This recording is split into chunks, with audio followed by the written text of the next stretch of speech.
welcome everyone to the Race Torn Everything. We're on episode 266, coming to you on we're recording this on a Monday, and as long as Nosey doesn't have any mic issues, then we should actually record this episode all in one go. Feeding with you, of course, I've got Nosey here, and we have a new Liberal leader. And a new leader of the coalition. Yes, the coalition is actually still functional somewhat. Okay, so really quick recap. They went to a leadership ballot on Friday. Angus Taylor emerged victorious, 34 votes to Susan Lee's 17. Jane Hume was also elected as the deputy leader, meaning Ted O'Brien no longer holds that position. And Susan Lee is actually going to be retiring from politics altogether, meaning that we will have a by-election sometime this year for her seat of Farrer. Okay. Look, we've been saying for a long time that Shield's really just a seat warmer, and that like as soon as there was actually a question of leadership in the Liberal Party, she was going to go. And yeah, not by a small margin either. Yeah, look, sometimes they actually elect a less competent leader on purpose. And the reason for that is because they know that when you're in the political doldrums, like if you have lost in a landslide election, well, that means that you're looking at some time until you can build yourself back up again. So any leader that you have during that time is going to be unpopular. And, the voters are going to be sick of them pretty soon. So what do? Well, you go and elect someone else, and you save the best till last. It's a very common tactic, actually. I mean, remember when John Howard lost against Kevin Rudd? Who did the Liberal Party elect? They elected Brendan Nelson. Many people... Who I barely remember. Yeah, they barely remember that he was there. And you know what? He actually had... His primary vote was better than Susan Lee's, but his approval rating as a leader actually got as low as 7%, which is catastrophically low. Ooh. So, no, look, Susan Lee is not the worst of what we've had. No. And, I do somewhat agree that she had a very, basically an impossible task ahead of her. Obviously, she made blunders. Obviously, she was not... the best candidate, but she did have it tough. I'll say that much about her. Okay, so what do we know about Angus Taylor? Just to give you a quick bio of the man. So he is a 59-year-old father of 4. He's elected in the Southern Highlands seat of Hume, having been first elected in 2013. So that was when Tony Abbott won in a landslide against Kevin Rudd. And Angus Taylor is also part of the so-called Conservative faction, and he was originally backed by Tony Abbott himself. We heard a lot about how Tony Abbott basically intervened lately in the leadership staff. He'd been pushing for a long time for Angus Taylor to be the leader. So. He might be one of the only non-Australian politics senior figures that are respected because, they're just talking about John Howard. They wheeled him out a little bit ago, and people were like, why the fuck is a skeleton talking to us? Yeah. I mean, he was also there as a way of trying to get the coalition back together again, and he was saying that the Libs would have to make concessions to the Nationals, which they did. Part of that agreement was restoring the 3 front benches. Of course, they tendered their resignations to vote against the hate speech laws. They're due to come back to the front bench on the 1st of March. As far as I know, that agreement is still binding, even though we have Angus Taylor now. Okay, so he was basically worked in finance. So he worked at various consultancy firms. he's, very much an economics man, you could say. Yeah. And he definitely emphasized that in his speech when he won the leadership. He's also been the Minister for Energy Industry and Emissions Reductions, Minister for Law Enforcement and Cybersecurity, Assistant Minister for Cities and Digital Transformation, and of course his most recent portfolio was Opposition Defence. So let's just go through the main policy issues that he touched on in his speech, keeping in mind that he really didn't give any detail. And, look, you wouldn't expect him to. It's only been 3 days since he was elected, and they haven't even appointed their shadow cabinet yet, or at least not at this time of recording. So keep in mind that all of this is very vague at the moment. So at the next election, there's an amazing opportunity for fucking vandalism of signs with the first name Angus. Yeah, there is. Not that I would recommend that. It's a crime. Don't do it.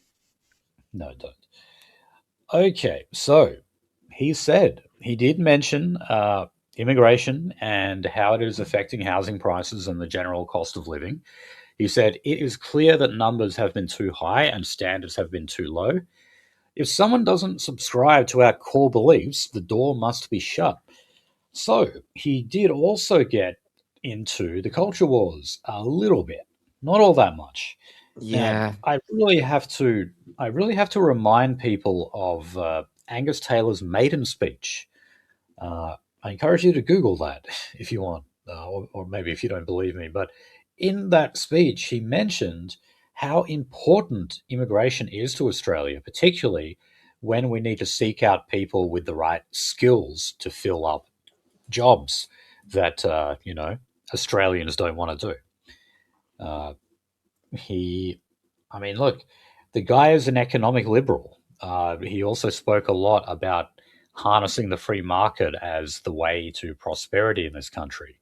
I'm sure that he sees immigration as part of that equation. Oh, it definitely is.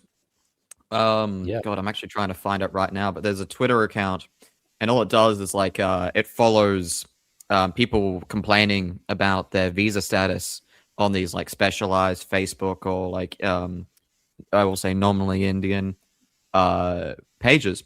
And it's like, oh yeah, I came to be a chef, or I came on my student visa, then I applied to be a chef, set 3, and I didn't really finish it.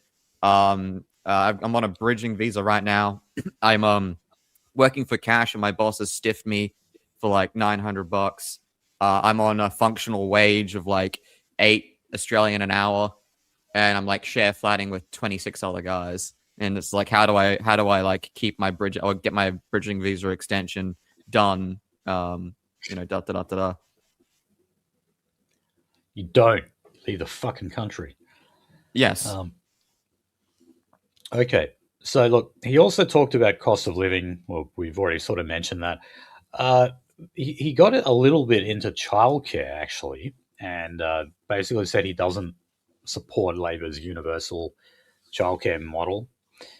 On the economy, he said, bigger government isn't the solution to Australia's problems. Australians are the solution. Oh, God.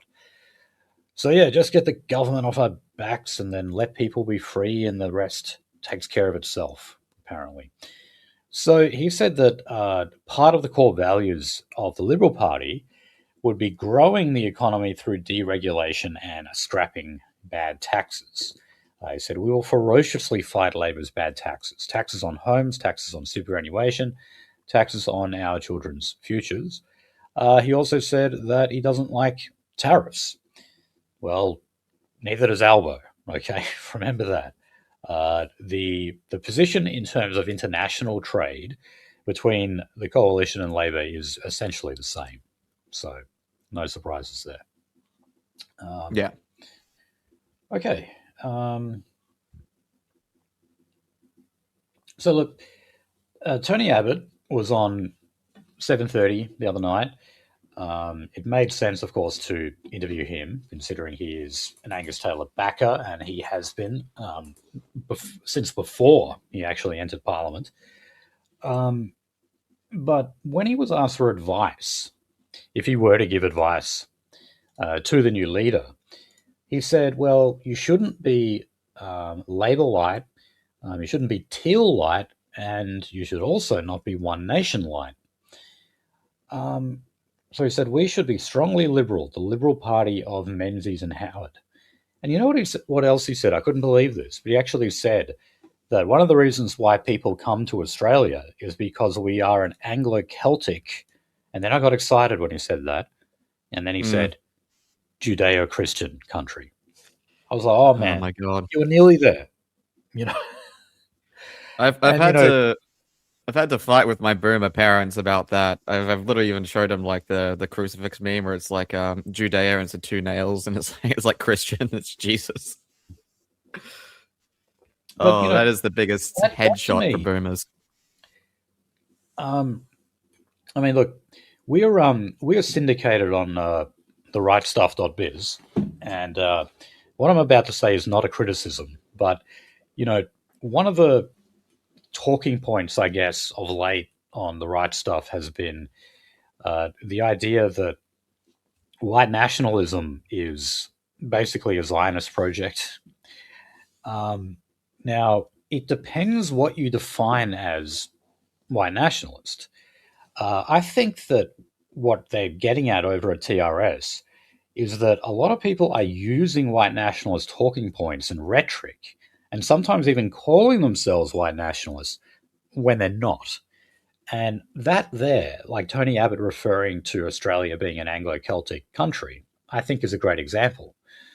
In a way, he's almost like role-playing as a white nationalist, even though he's not. Net migration increased under Tony Abbott, just like every preceding prime minister. So I think we're starting to see this in Australia now. One Nation used to use the term Anglo-Celtic. Maybe they're going to start using it again. Maybe. They might. But it's a standard. My warning to people is, because, I mean, look, even Angus Taylor, who knows, he may start using it too. And I'll just issue the warning to say that, like, okay, these people may be using white nationalist rhetoric, but ask yourself if they really are white nationalists. Do they actually believe in preserving an Anglo-Celtic majority in Australia? Do they believe in, dare I say it, identity politics of whiteness? Chances are probably not. I think that's part of why Sky News and, well, just the Murdoch press generally is propping up One Nation. It's the same reason why they propped up UKIP in Britain, because they want to destroy authentic nationalist movements and parties. UKIP was designed and propped up to undercut the British National Party. And guess what? It worked. They basically took all of their seats in the EU Parliament.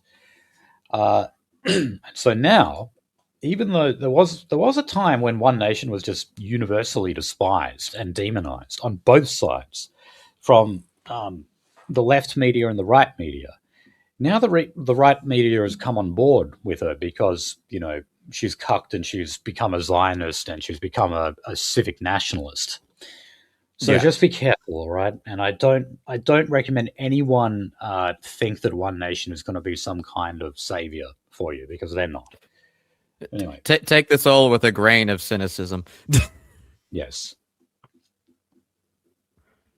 Oh boy. Okay. Oh yeah. So I was just going to talk about Jane Hume for a second. So she is actually considered to be a moderate in the party. She, for example, opposed scrapping net zero. She did emphasize, though, that she was one of the early pushers for lifting the ban on uranium mining and nuclear power in Australia. But, she had to do it in a cucky way. She was like, oh, look, the best way of getting to net zero is through nuclear. So no, just talk about cheap prices, for God's sake. It's like people don't necessarily care about the details at this point. People are looking at like $300, $400 power bills. Like, yeah, that's what people care about. So she was also said to be a friend and ally of Susan Lee, but she was actually one of the first to break with convention and go out on Sky News and basically just trash Susan Lee and say we needed a change then and there. And I'm sure that was all scripted.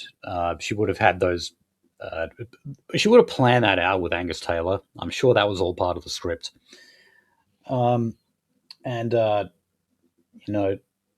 may well actually be fair to say that she was bitter in that she was demoted under Susan Lee. But part of that was actually because of her performance. Remember, she led the way on one of the policies for the Liberal Party that was very, very unpopular, which was essentially scrapping work from home arrangements for government staff. Now, she has admitted that that was a mistake, and so they didn't take it to the last election, and they're not going to take it to the next.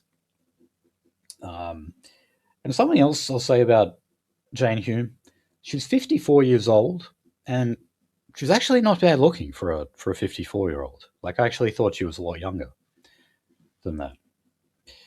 Don't know if you agree, Nolsey, but yeah. As far as the looks of women go in politics, she's one of the better looking ones, in my opinion. Doesn't look like a literal witch from Eastern European folklore. Yeah, she doesn't have like a Bronwyn Bishop face. Yeah, she's not hideous. Okay, so look, like I said, the shadow cabinet has not been announced yet, but they are tipping that Tim Wilson, the member for Goldstein, will be appointed shadow treasurer. I also got to point out, Jane Hume is actually in the Senate, which is unusual. I mean, there's nothing in the rules that say the deputy leader can't be in the Senate, but it's quite unconventional for them to be appointed as such. So yeah, it is.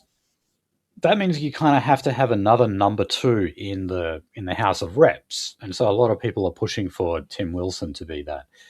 Now, it's hard to actually kind of say, where does Tim Wilson fit in the left-right factions of the Liberal Party, because he's actually sort of, the third leg on the stool. He's more of a libertarian type,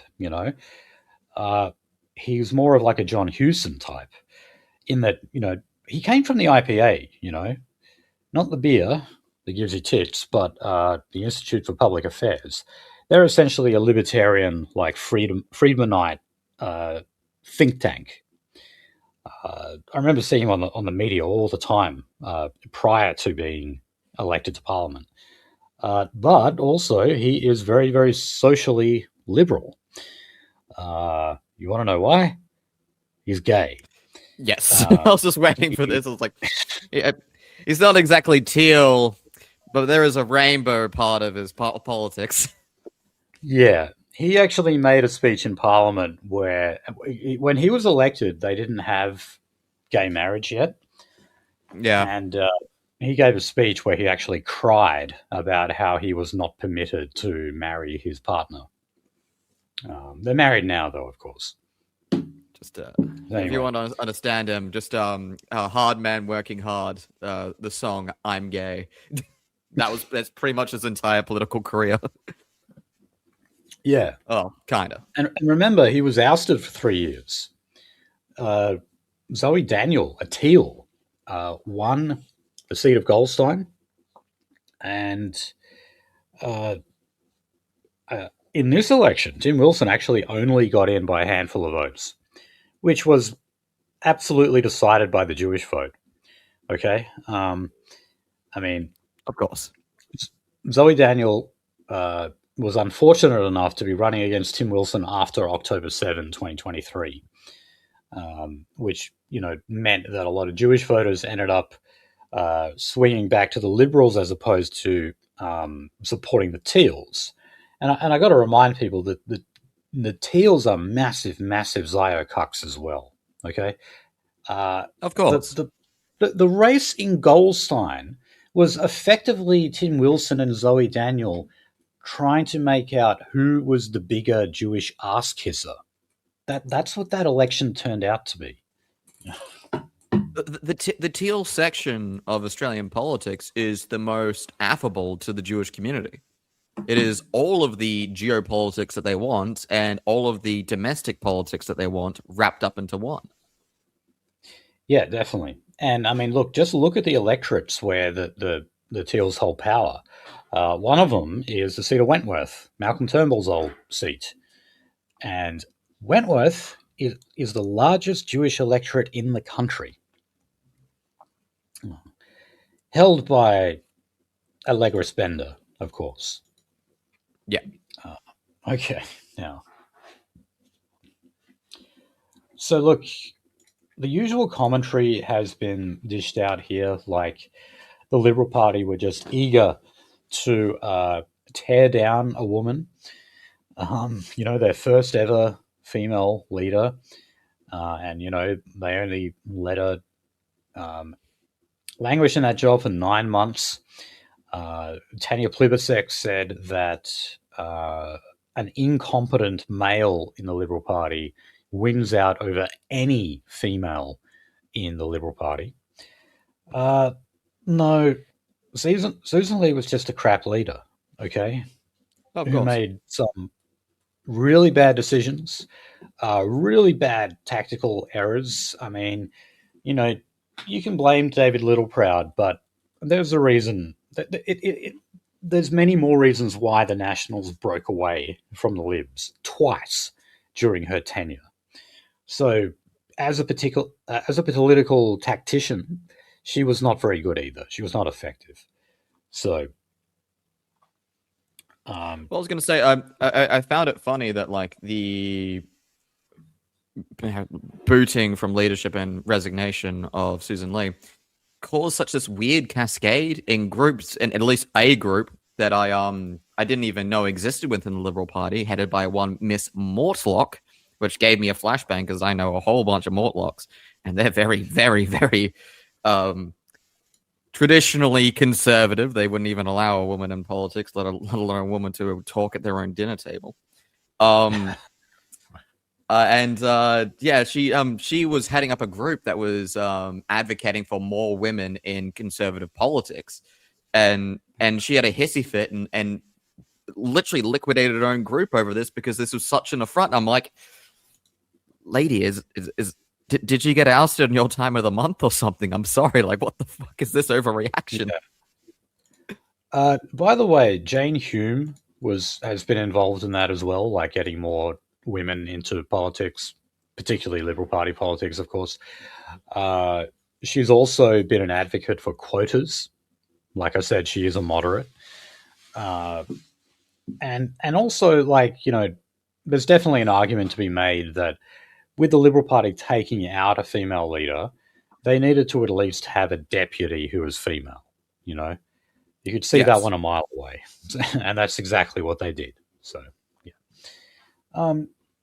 Okay, now, finally on all this, the seat of Farrer, as I said, this is Susan Lee's seat, will come up for by-election sometime this year, sooner rather than later. I think Susan Lee just wants to get the fuck out of there just about as quickly as she can.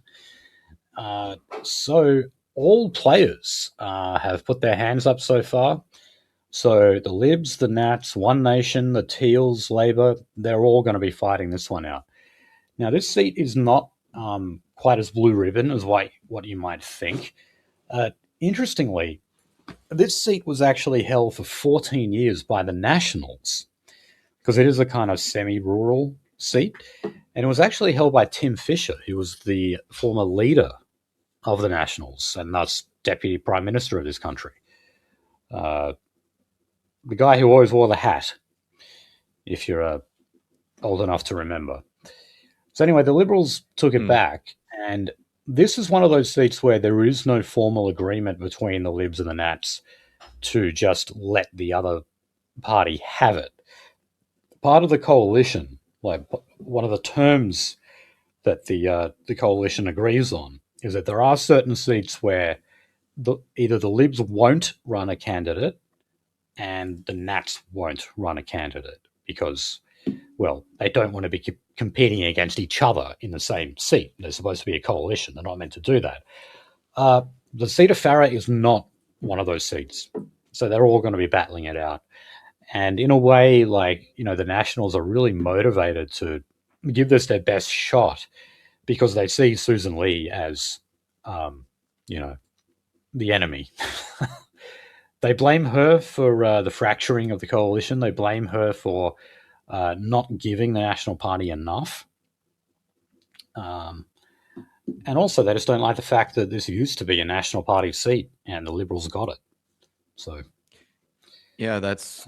I don't know if that's actually going to. I know, like in that seat, the gloves were off. No holds barred. But like, I don't know if that's. I'm going to assume that's going to cause a little bit of bad blood, considering this year's events. Yeah, definitely. And so this also, of course, is going to be seen as one nation's first test electorally ever since their bounce in the polls. And we don't know yet, but Pauline said that they're going to field a strong candidate for it. And, Pauline, if you're taking advice here, make sure you actually vet them. Make sure you actually find out what they've done in their past. Check to see what property they've owned, what jobs they've worked. Just take a look at their Facebook page. Like, please, come on. Yeah, just do a little bit of cyber stalking and, find out if the person is actually appropriate and if they have any skeletons in the closet. Because in the past, you have not been very good at doing that. Okay. Let's move on to Israel and anti-Semitism and all that jazz. So, Lord Zog, Isaac Herzog, the Israeli president, I believe, has left the country now. He's finished his brainwash tour. So he did meet with Albo in Canberra. However, he did not address Parliament. I guess they were really, really worried about the optics of that. Because there were protesters actually outside Parliament House. But if he had been making a speech, it would have been a lot worse than that. Of course. You also had two MPs. So one was independent, another was from the Greens, who did not attend question time. And I'll say, if you're one of the people protesting this guy, leftist or not, pack your prison suitcase if you haven't already, because they've already arrested 32 of you using face recognition from outside of Parliament. Oh, wow. Okay. Yeah, and I do think the cops were a little harsh. I saw some video from Sydney where this guy. He had his hands in the air as some cop had like grabbed him by the shirt. The cop kind of stumbled and fell over, and of course that caused that man to fall over with him because he was grabbing his shirt, and that made it sort of look like the guy was pushing the cop over. He wasn't. He was just being pulled down, and he put his hand out to sort of break his fall. But the cop saw that. And I'm assuming they thought he was pushing the cop over. And then two of them just run in and just start belting the fuck out of him. Like, really fast, strong punches, like right in the torso. It looked horrific. I'm quoting someone here. I can't remember who off the top of my head, but the quote was, "There's nothing so cathartic as punching hippies." Well, look, we don't advocate for any of this, by the way, and we actually think this is atrocious. No. Like, we genuinely do not support Mr. Herzog even being here in the first place. We're talking about a man who signed and wrote a message on a bomb used to blow up people in Gaza. just to remind everyone exactly who this person is. Yeah, he also said that all Palestinians in Gaza, not just those in Hamas, were responsible for October 7, which of course means, let's go and kill them all. So something that Albo did bring up was the death of the aid worker ZOGy Francom. I hesitate from calling her an Australian because she was half Indian. However, she was an aid worker and she was in a vehicle that was clearly marked as an aid video, and Israel blew it up and said, it was just an accident. Even though those aid workers were actually secured access, like as in the Israeli army actually said to them, if you drive along this way, we'll know it's you, and don't worry, you're safe. And then they just fucking shot a rocket at them. Again, we mentioned a while ago that a lot of them were, they basically yes, you have to tell us when you're going, etc.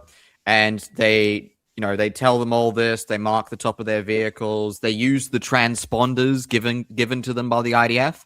And they made a note. They're like, hey, look, when we actually don't tell you, don't mark our vehicles and don't use the transponder, we're safer.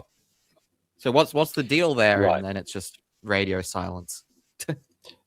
Yeah. It's like, if you're hiding out in Gaza and you don't want to be hit by a rocket, there's two main places, or maybe three actually, that I really recommend you don't hide in. One is a hospital, another is a school, and another is a refugee camp. Avoid those three areas as best you can. You might as well go to a very densely populated apartment block, and you'd be safer there than you would in a bloody hospital, honestly. Every single hospital in Gaza had rockets fired at it. Every single one. So, when they tell you that it was all targeted with precision to only get Hamas, come on. What? That included all 5 hospitals, did it? Anyway. Hey, guys, flee this refugee camp going northwards. We're probably going to end up bombing this refugee camp, even though that's a, humanitarian fucking disaster to begin with. But make sure you go north. Proceeds to bomb the north of the refugee camp. Yes. Yeah. They do shit like that all the time. Oh, God. Okay, so, there was a big protest in Melbourne. Surprisingly, though, it was not as big as in Sydney. I think it's because there's more Middle Easterners in Sydney. You remember there was that massive one where they went over the Harbour Bridge, and that was, some people think it might have been up to 100,000 people. So, yeah.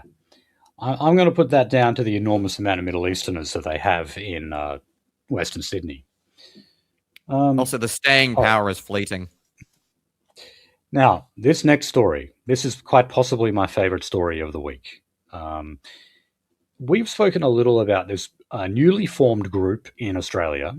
They were basically founded as a left-wing response to the hawkish, let's say, conservative-leaning Jewish political movements in Australia. Basically the various Jewish organizations like the CAJ, like the Zionist Council of Australia, etc. They're all part of the conservative right.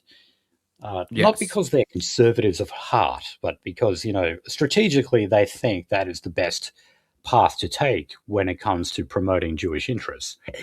Anyway, this group is called the Jewish Council of Australia, and they're supposed to kind of be a counterweight to those more conservative groups. Anyway, they took out 2 full-page advertisements in newspapers that had an open letter opposing the visit of Isaac Herzog. And underneath the letter, they published the names of signatories. So these were people who, signed the petition, basically. Well, it turns out a lot of those signatories were fake. it was actually internet trolls that were submitting fake names. And Oh boy. the JCA did not realize that. So apparently, the ad included offensive Hebrew phrases and the names of dead capos. You know what a capo I was going is? to say, yes, it was supposedly a Jewish person who worked with the administration of concentration camps. Now, I'm not going to even take a guess at these names because the worst part is if we took a guess, like, hey, look, Couldn't what find about any. this one? We I could was go to hoping to read jail. some out. I was really hoping to read some out, and I couldn't find any. Don't even guess. So there was also the name. Oh, here's one. Joseph Haydn. That was a former political prisoner at Dachau, who later served in the Nazi Waffen SS, and Carmen Mori, a Swiss spy for Nazi Germany, who was executed. They also apparently just had a whole bunch of like stereotypical Jewish names, like Steinberg, Bergstein, or something like that. And the JCA, when they put together the names of all these signatories, they didn't realize that. They didn't realize they'd actually been trolled. And Yeah, so it's other hard Jewish putting a groups petition are on the just internet. losing their shit over it. Yeah, I was gonna say it. Leave it for the AJA, ACA, ACJA. But yeah, like leave it to the originals, buddy. Yeah. Okay, so Grace Tame. She won Australian of the Year. I can't remember how long ago now. She was basically an advocate for sexual victim survivors, as they call them now. And I don't know, she had some history of being horrifically sexually abused by someone. Anyway, she's been going to a lot of these events protesting against Israel. She was at one of those marches against Isaac Herzog and apparently was caught on film yelling out, "Globalize the Intifada." There we go. This was before, I don't think those new laws are on the books yet in New South Wales. If they're not, they will be very soon. But yeah, saying that or saying from the river to the sea, and maybe a couple of other ones, that's all going to be banned. So people on Sky News were saying that Grace Tame should be stripped of her Australian of the Year award as a result of that. Yeah, there's this one nascent fucking women influencer online, and she does like mockeries of all this stuff. She's like, she does like the Israel back. And by the way, ooh, Jesus Christ, lady, you are flying close to the sun, considering that you sometimes use a Celtic cross in your background. If you know what I'm talking about, Finian. She even said like, the last is like the only acceptable thing was to strip you of the Woman of the Year, Australian's Woman of the Year award, because anything else than that is like calling for genocide against Jews everywhere. And it's like, Jesus fucking Christ. One, you're right, love, like you are right. And two, like, yeah, that is exactly what the fuck is happening. Yes, well, look, be careful because, we're going to now just talk about some of these other laws that are coming in. So in Queensland, they have added more than a dozen symbols that are linked to extremist ideology. And you can be jailed for up to 2 years for publicly displaying them. And remember, publicly can also mean online. If you simply share it on social media or something, you are considered to be publicly sharing it. So the swastika was already there. They've now added the SS runes. I did a quick chat GPT on this, so this may not be entirely accurate, but apparently, more benign symbols like the Iron Cross are still not illegal yet. But also, the main ones actually that they just added were Islamic ones. So like Hezbollah, Hamas, etc. There's a range of different symbols and flags and stuff that have been added to the list. Yeah, and it's all to do with lobbying by Jewish groups again. Okay, now something else the Jewish lobby is upset about is, Creative Australia. So this is a taxpayer-funded arts body. They all are taxpayer-funded, basically. These are institutions that certainly cannot make money themselves because the art that they make is so shite. Yeah, I had a case of that recently. You look hard enough at a private company and it's, oh boy, I'm paying for it too. Yeah, so look, there's a particular artist who has been the beneficiary of funding from Creative Australia. So this person wrote on his newsletter website that framing the attack as anti-Semitic helps to facilitate the ongoing Zionist and Euro-American imperialist Holocaust of Palestine. Also said that's that... that's a lot of $5 words there for a very, very simple message. Yes. That's what we call writing wank, I think. So he also mentioned that the killing of Rabbi Eli Schlanger, he was one of the people who died in Bondi, he said that he was a Zionist zealot, and bemoaned that Progressive Australia had discarded its pledged refrain, "We don't mourn fascists," in the wake of the December 14 terrorist attack.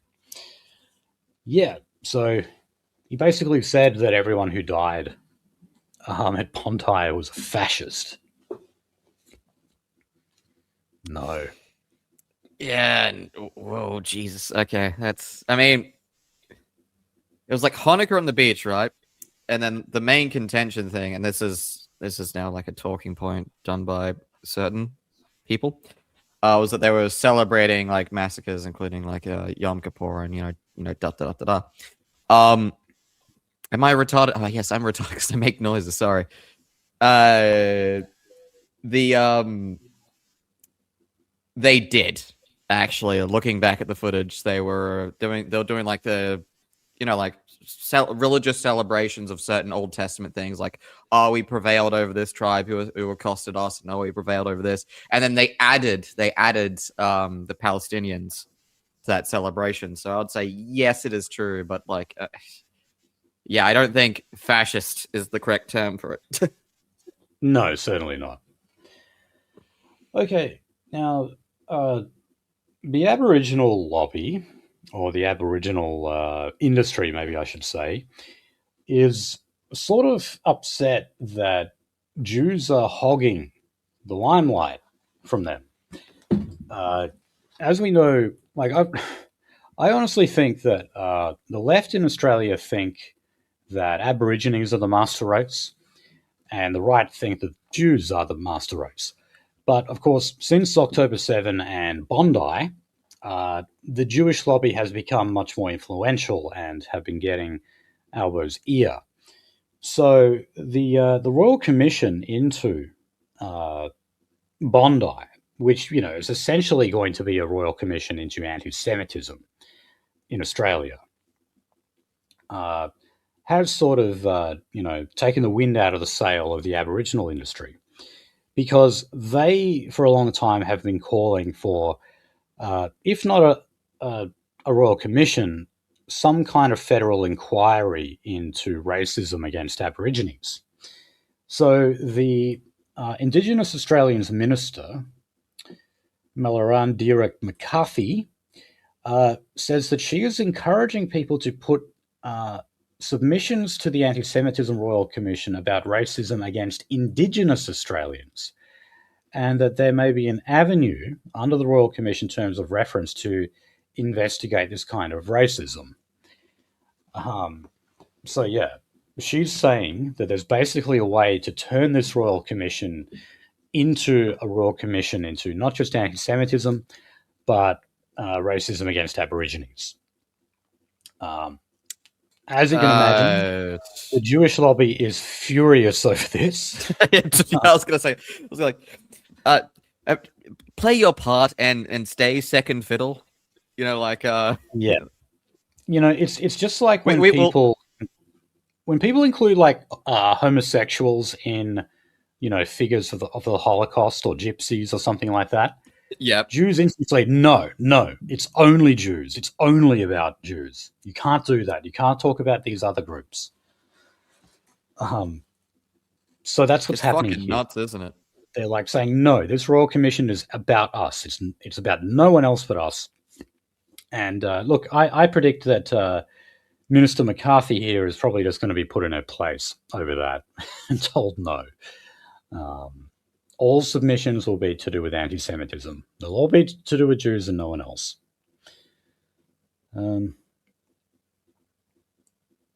Okay. Now, finally, WA. It had to happen soon. So, our Attorney General was out on, it was yesterday actually, I think, Sunday, out on the steps of Parliament announcing some reforms to our speech and protest laws. So this is, of course, about protecting social cohesion in Western Australia. Of course. These laws would give police the power to refuse a permit for protesters if the event is likely to promote hate based on religion, race, disability, gender, sexuality, or ethnicity. Okay, so what would happen to March for Australia then, for example? I don't think there's any shadow of doubt that the argument could be put forth that this is a protest likely to promote hate against race in particular, but, quite possibly some of the other groups as well. I did take photos inside the counter protests of signs that explicitly call for the genocide of whites. Just to let you know, like there was out and out racial hatred on one side. Even signs against Zionists necessarily. But yeah, no. That was the thing. I was like, should it apply there? Will it apply there, Finian? Of course not. I mean, yeah, look at like Invasion Day protests where they hold signs that say "Abolish Australia," for example. I know. I got a sign that says "Death to White Australians." Oh, some of them are worse. Death to White Australians. They will never ever stop rallies or speech of that kind. Now, one thing that the Greens are actually somewhat concerned about this, not because they want March for Australia to run, but because it would give the police power to decide who has the right to protest, meaning that, they might shut down some of their protests as well. Well, look, Greenies, I think you'll be fine. Look, it's possible maybe that, they'll start cracking down on pro-Palestine protests. That is a possibility, of course, because Jews generally don't like those protests. But if you're worried about your climate change stuff and your Extinction Rebellion stuff and whatever else, you're fine. You're absolutely fine. You're all clear, bud. Yeah, and I just couldn't believe that, like, Roger Cook and the Attorney General were out there saying that this in no way impinges on anyone's right to assembly or speech. Come on, you're talking about actually just outright banning protests that oppose mass migration. That's what you're talking about there. I mean, why else would you do it? Why else would you pass laws like that? I mean, it's not as if there are just out-and-out pro-Nazi demonstrations that happen. Yes, Nazis go to demonstrations, but they don't have one explicitly for, like, Australia becoming a national socialist state or something like that. So why else would you pass these laws? It would have to be because of protests that we have had and that we continue to see. So it's clearly directed towards March for Australia. And yes, this probably means that the next march, whenever it may be, won't happen in Perth because they'll be denied a permit. Now, I'm sure there are legal avenues available here. I really hope they take it to court. But it's going to be a battle, one way or the other. Oh, of course. Okay, now, just quickly on the Invasion Day terror attack. So Albo has condemned the white supremacy ideology behind the terror attack on Invasion Day. Now, this was a closing the gap address, and we'll have more about this speech a little later on when we cover A News. But he said here, the danger of that alleged attack was real, and so was the racism and hatred behind it, motivated by a white supremacy ideology. Aboriginal and Torres Strait Islander people have the right to gather and express their views without fear of violence. More than that, you have the right to a full and equal place in our nation and our future. Well, why is it then that your state counterpart in WA is banning protests? If they have the right, surely we have the right too. And by the way, that bomb, if it blew up, probably would not have harmed a single Aboriginal person.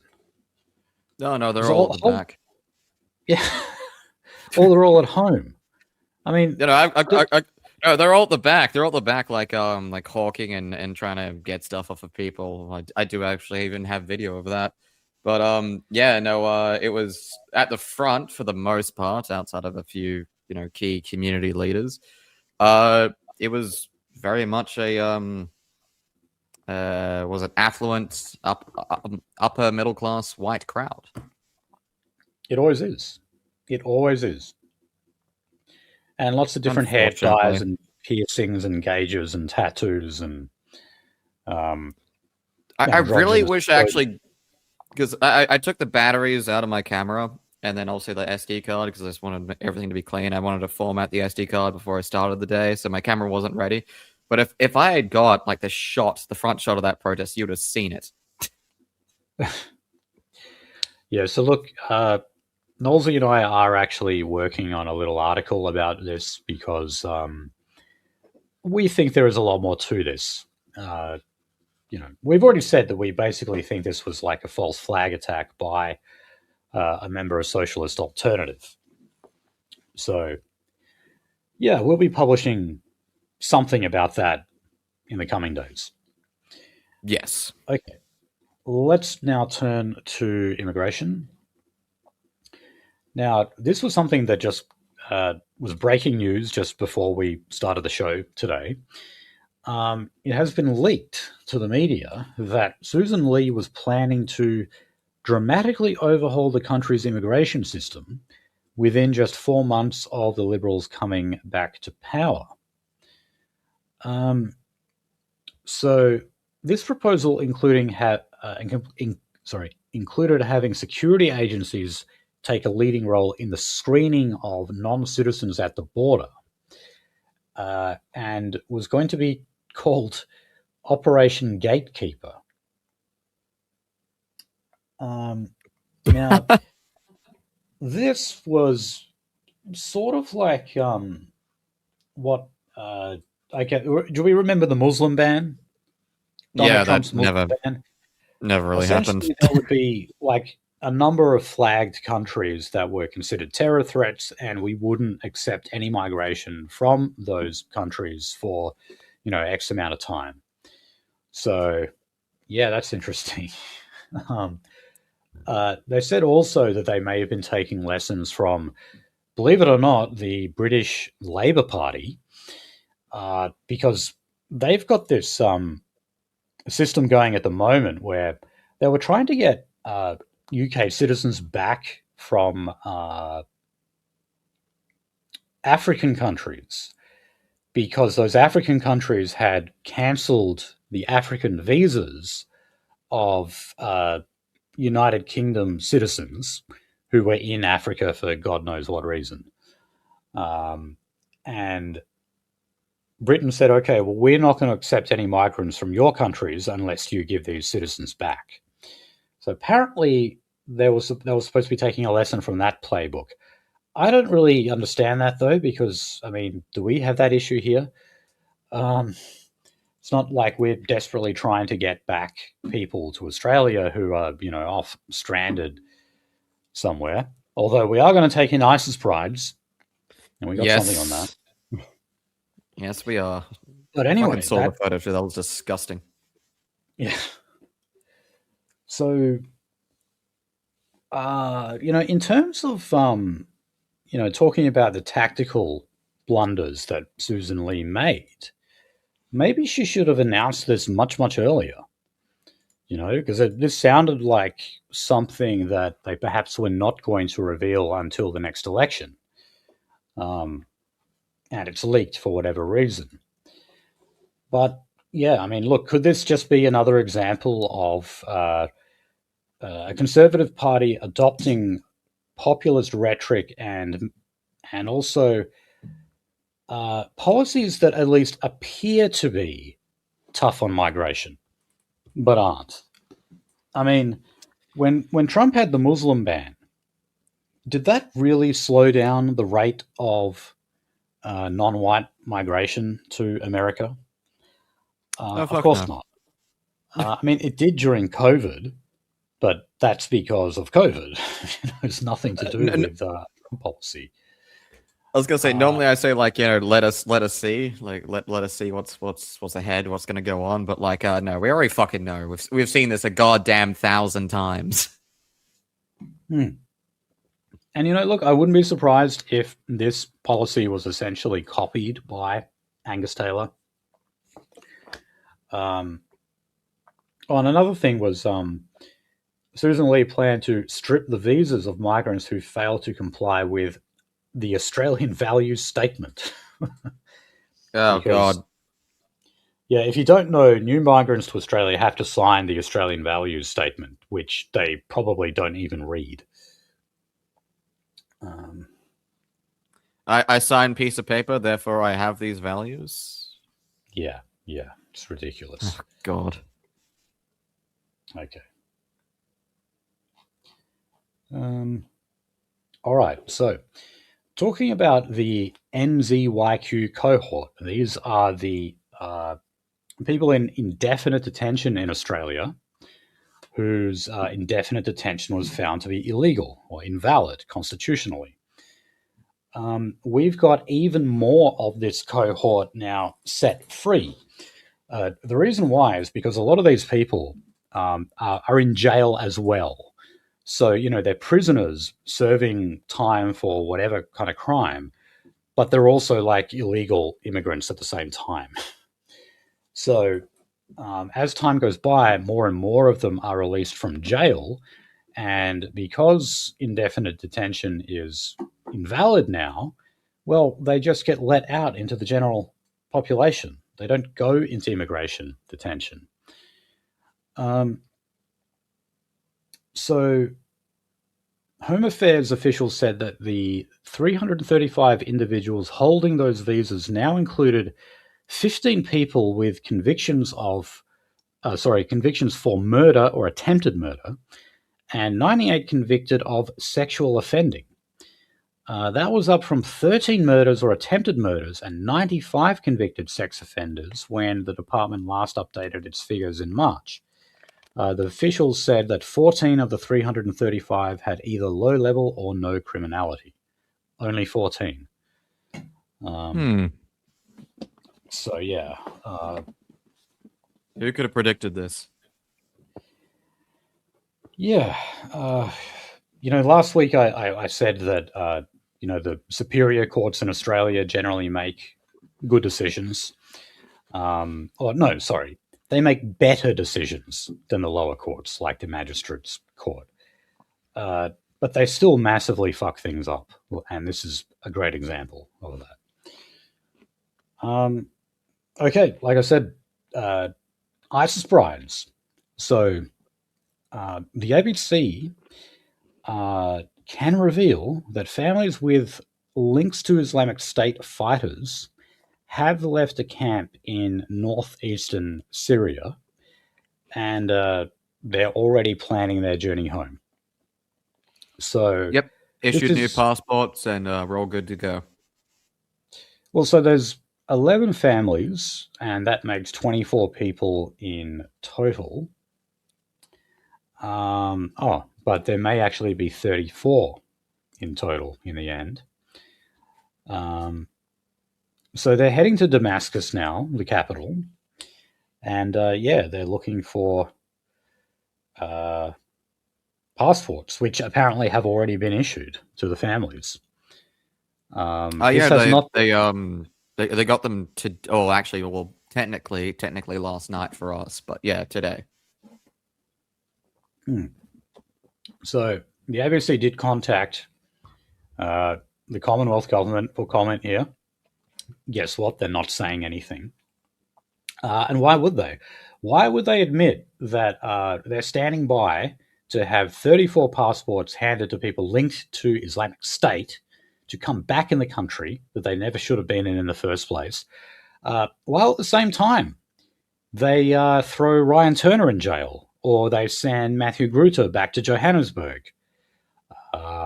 Completely law-abiding, tax-paying people who cause no trouble here whatsoever, who I would say added to the strength of this country. But no, we can't have them here, can we? ISIS brides, families of ISIS fighters, no problem.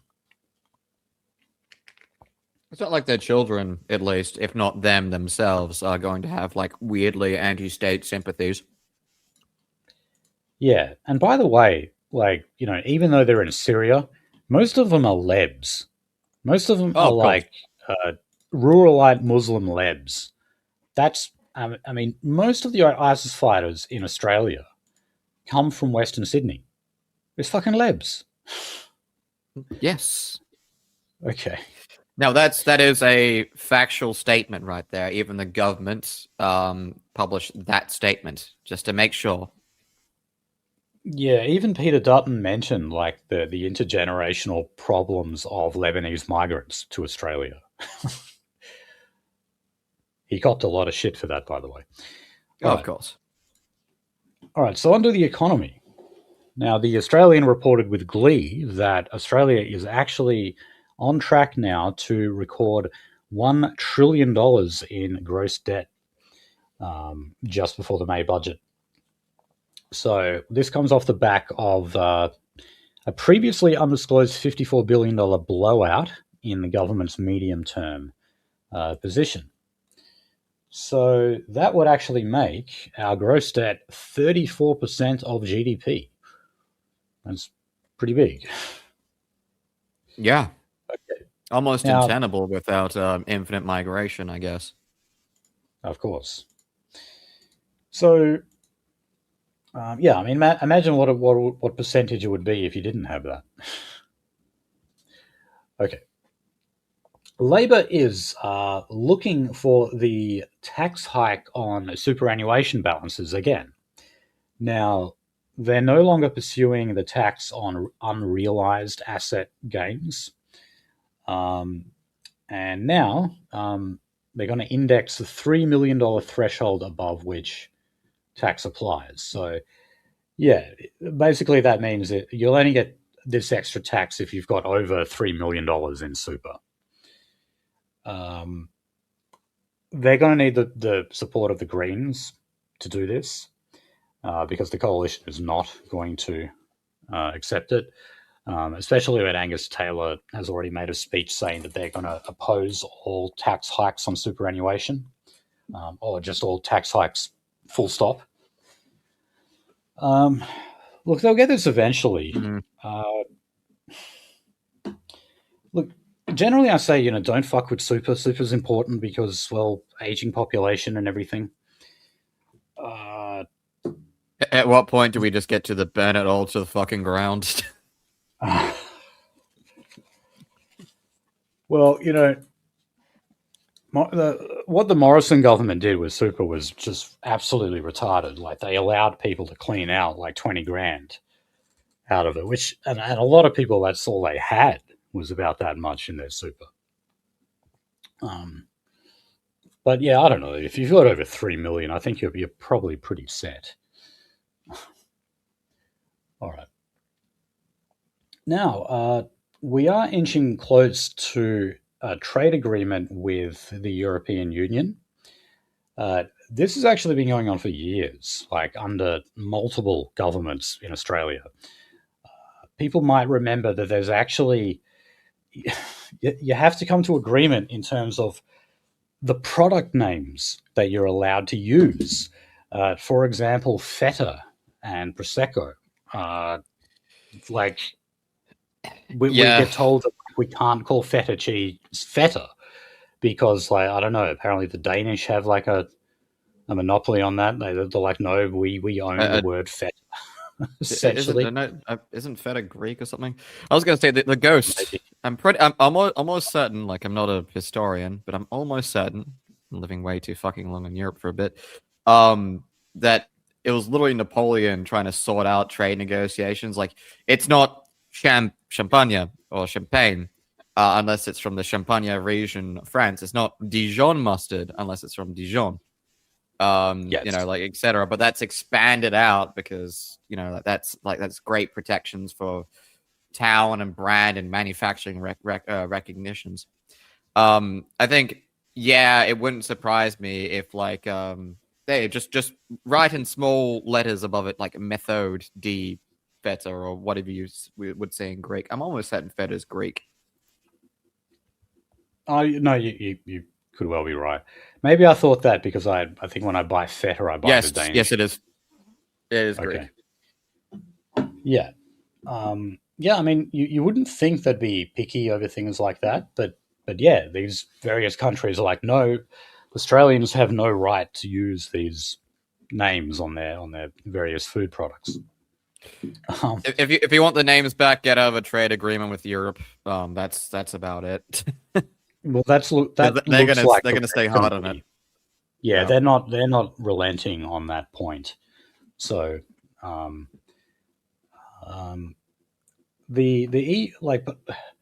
of this is like, you know, the EU is, or at least it started as sort of like a protectionist style economy, and that's why if you can actually broker some kind of trade with them, it's considered to be a breakthrough because you're actually knocking down those protectionist walls that the EU have put up.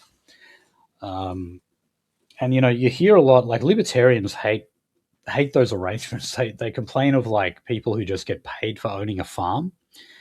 But you know, that's true. You get, like, if you just like own a farm like somewhere in the EU, the government will pay you simply for possessing that farm. Like that, that's just one of the kind of subsidies that you can get there. The most protected thing in the entirety of Europe is small goods. Goods. That is their brick wall. Like, you can't touch that. That is that's their be all and end all. Because if you touch their small goods, then everything goes to shit. Yeah. So, like, I know in Ireland, for example, you don't touch their beef. You just don't do that. Their beef trade, they're very proud of that. You know, they still like to be seen as like an agricultural country. And, well, you know, I do agree with some of the libertarians with just how ridiculous it can get, because I do have family in Ireland who have farmland, and they get ridiculous subsidies from the government for just like. Oh, look at this landed gentry. Hey, I've got no like stake in it at all. I'm talking about. Yeah.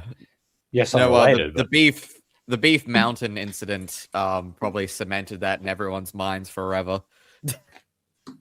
Yeah. So anyway, let's move on. I don't think we've actually got any climate and energy stories this week for the first time in a long time. So ordinarily I would have put this story in that topic, but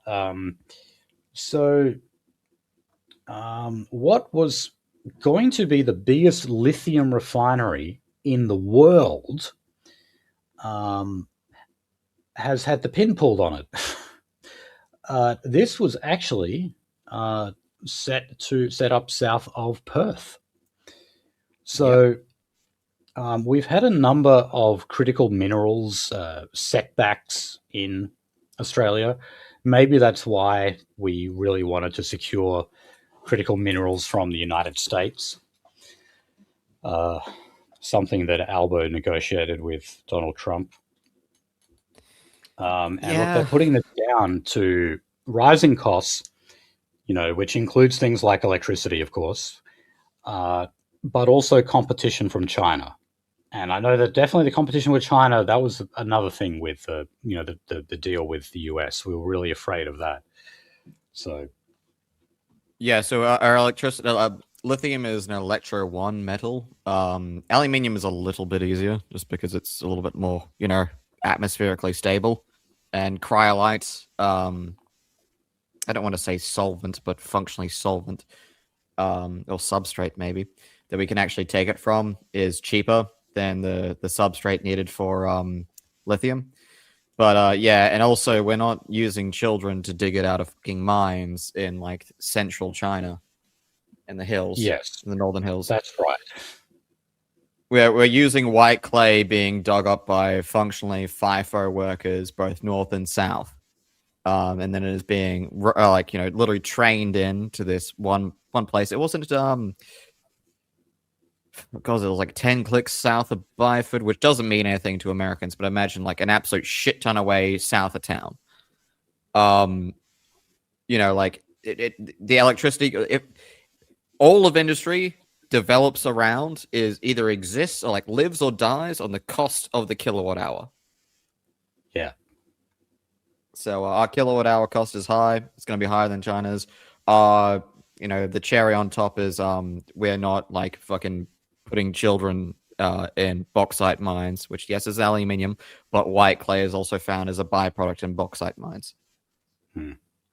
Yeah, and that all does lead to an increase in cost of operation, unfortunately. Which makes it untenable. Right. Well, okay, we gave you a black pill there, I guess. Now let's give you one of the rare white pills. So there was a survey done in Australia on our attitude to what we call economic nationalism. So Australians are now, believe it or not, more in favour of economic nationalism, even if that were to result in higher prices to pay. Interesting. So just over half of Australians, 52%, so that's up from 46% last year, think that we're on the right track. So it says the poll found that Australians from a list of 10 countries reported the worst perceptions of Australia's relationship with China, 21% poor, the US 24% poor, and Russia 46% poor. The most positive relations were with the UK and Japan, and Canada. So there was bad consumer sentiment, no surprise there.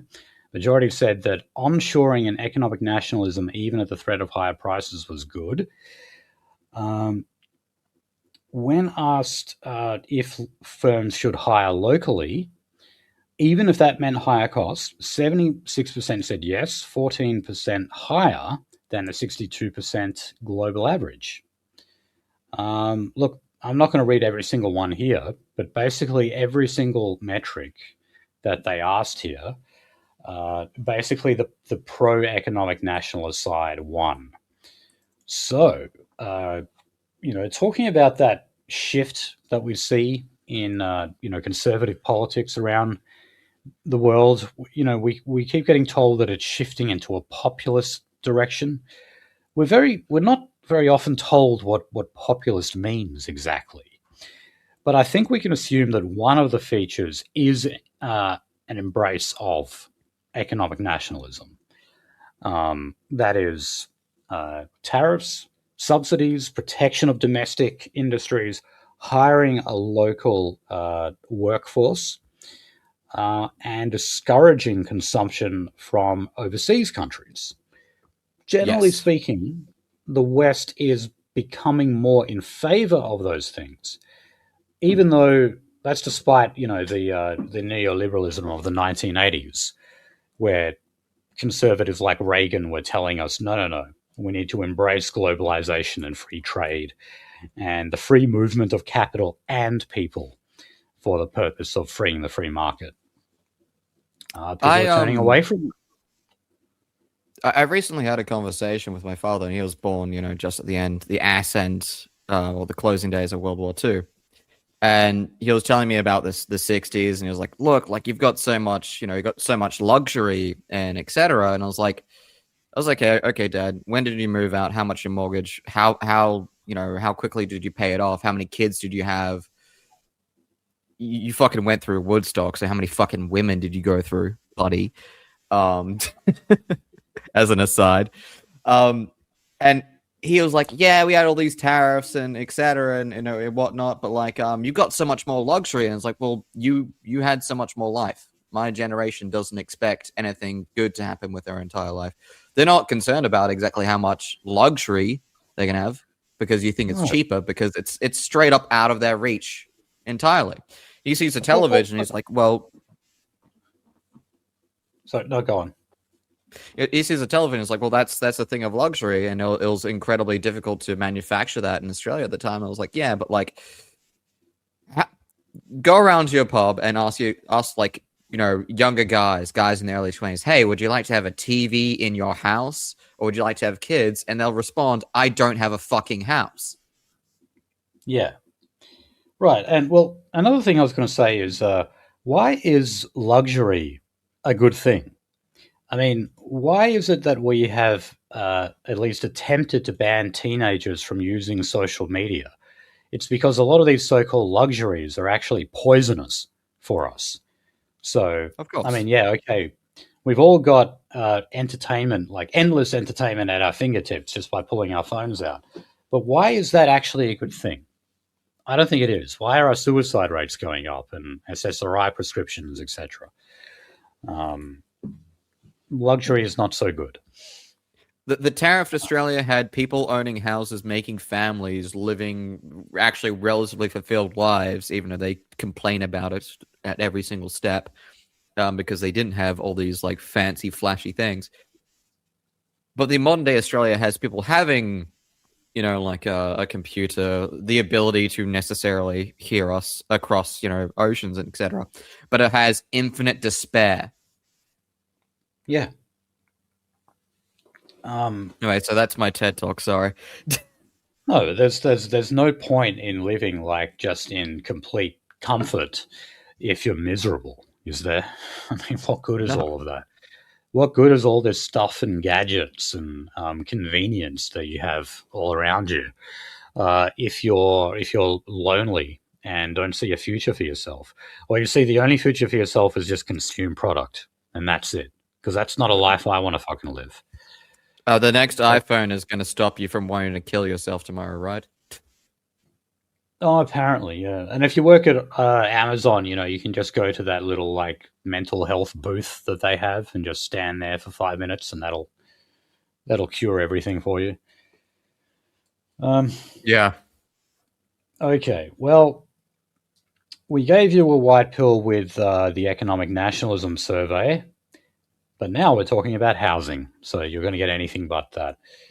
So we got some more figures for you. So rental affordability in Australia has hit a new low. Tenants now spend on average 33.4% of their pre-tax income on rent. National rents have also risen 2.5 times faster than wages over the past 5 years. And of course, the financial firm that who released this data said that renters are unlikely to see an ease in their financial burden unless housing supply is lifted. But guess what? That's not going to happen. Oh, fuck no. We can't make enough houses to keep up with the amount of people we are letting in. I don't know how many times I need to say this, but construction is a non-elastic industry. You can't double construction overnight, but you can double the intake of people overnight. That's right. I'm just gonna. Okay, I heard something earlier this week. Are we talking about the cutting to the? Because I'm trying to find it. I don't see it. The cuts to the capital gains tax. I don't think we're covering that in this episode, but so yeah, if you have something on that. Okay. So there was a reduction to the basically the subsidy for property investors in Victoria, at least, which is actually, this is a policy that I like, and for all the spiteful reasons, where if you're a property investor, i.e. someone who buys up rental properties and, you know, is a professional landlord, you won't get the deduction on your capital gains tax from buying those properties. Right. And then possibly selling and managing them through a rental, and you won't get a stamp duty deduction because they actually had a deduction. So you wouldn't get fucked as much as the average home buyer because you're a property investor. You had all this capital to throw into the market to stimulate the housing economy, right? And literally all I've heard from 3AW, the radio station for boomers, I guess, and the show for boomers, is these fucking landlords, these like 5 to 6 property landlords whining and complaining that like they won't invest in properties anymore. They'll just sell everything and go away. And I just think, well, if you sold your 15 fucking, if you sold all that, they'll be better. So I do think this is a good policy. In fact, I even like there was a story published by that same outfit saying like, well, you know, I as a parent just want to have like, you know, 1 to 2 properties so my children can, you know, like 1 to 2 like investment properties so my children can have them after I pass and I sell this one so they can have a bit of capital when they pass. It's like, okay, so the only opportunity in your mind for someone to actually own a house, a dwelling in this country, is that they have rich parents that could have done that back in the day. And we're talking about Gen Xers being parents, the majority of parents at this point. So, yeah, that's not the fucking case, is it? Yeah, I mean, you know, if you go to a city like New York or something, the only people who own property in New York are what you'd call the investment class, many of whom are Jews, by the way. Factual statement. When you've got high density urbanized cities like New York, that's pretty much always the case. It's just only the investment class have property. There's no such thing as like the average person owning an apartment or something there. And, you know, that is basically the model that we're drifting towards. And something I forgot to mention about Angus Taylor in our opening was he actually owns 9 investment properties all in New South Wales. There we go. I mean, it was in finance. So, that's what happens. Private equity. Yeah. Yeah. Okay. So in Western Australia, rent has risen 66% in the last 5 years, which is the most in the country. And that is while wages have only increased by 18.5% in the past 5 years. So affordability is, unsurprisingly, at a record low in WA. That's despite the fact that apparently rental prices have stabilized in WA. But that also shows that that doesn't really matter that they've stabilized, because they've stabilized at ridiculously high levels. Okay. So we've hit a plateau. We're going up like 1,000%. You know, like everything, but we hit a plateau at like 60%. Like that's a plateau. And economists are like, oh, look, it's all okay now. It's stabilized. You mean it hit a massively high price and it stayed there? Okay, yeah, not such a good thing. Now, the ABC in this article, when talking about how we are not reaching the mark in terms of delivering new homes, They're blaming gaps in public transport and lackluster construction rates. Yeah, so the urban sprawl for one, and yes, the non-elastic industry as previously stated. So that's the two big problems there. Yep. Okay, now also they're actually having a problem when it comes to developing apartment buildings in Western Sydney.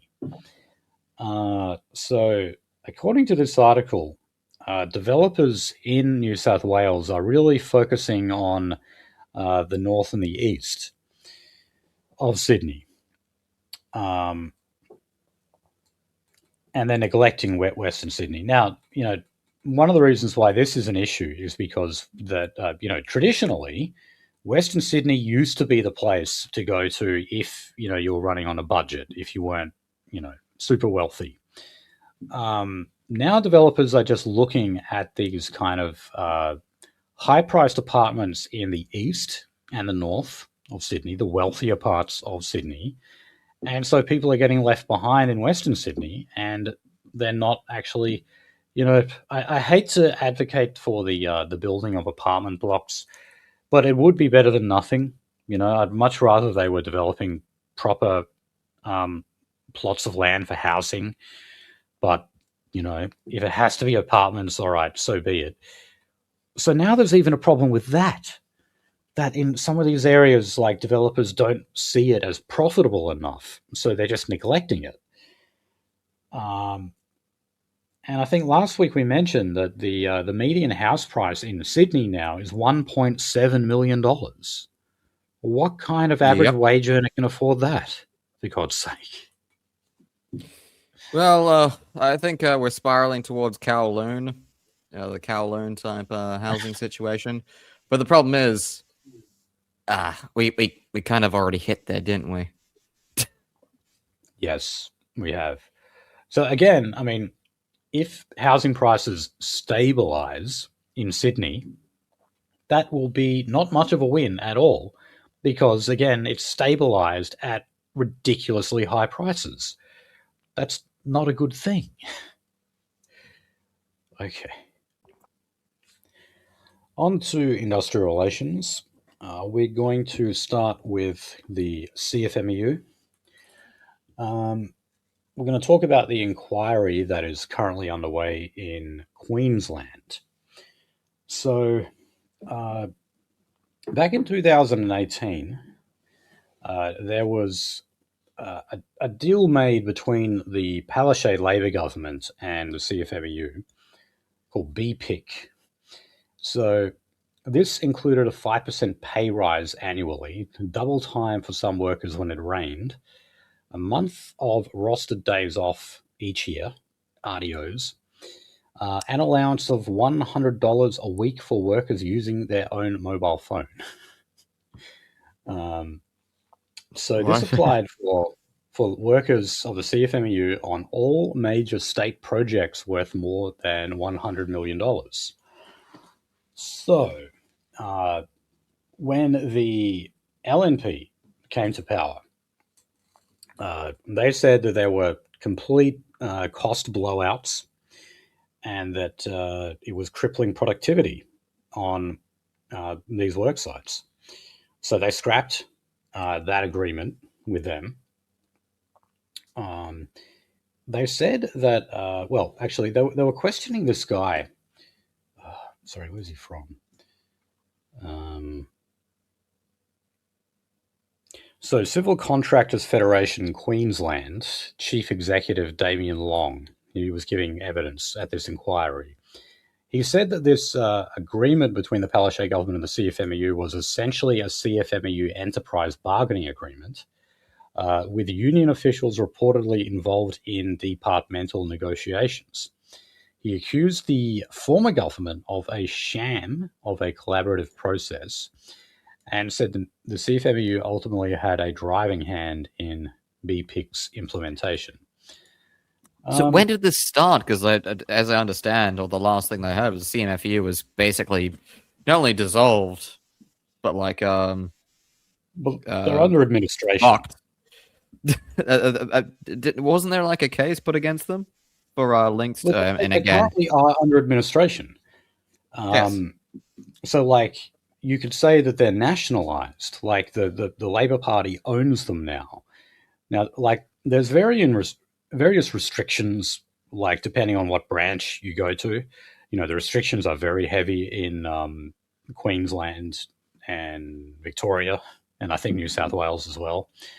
Hot and heavy and But they're get not. signed into the workplace agreement immediately. Well, Sorry.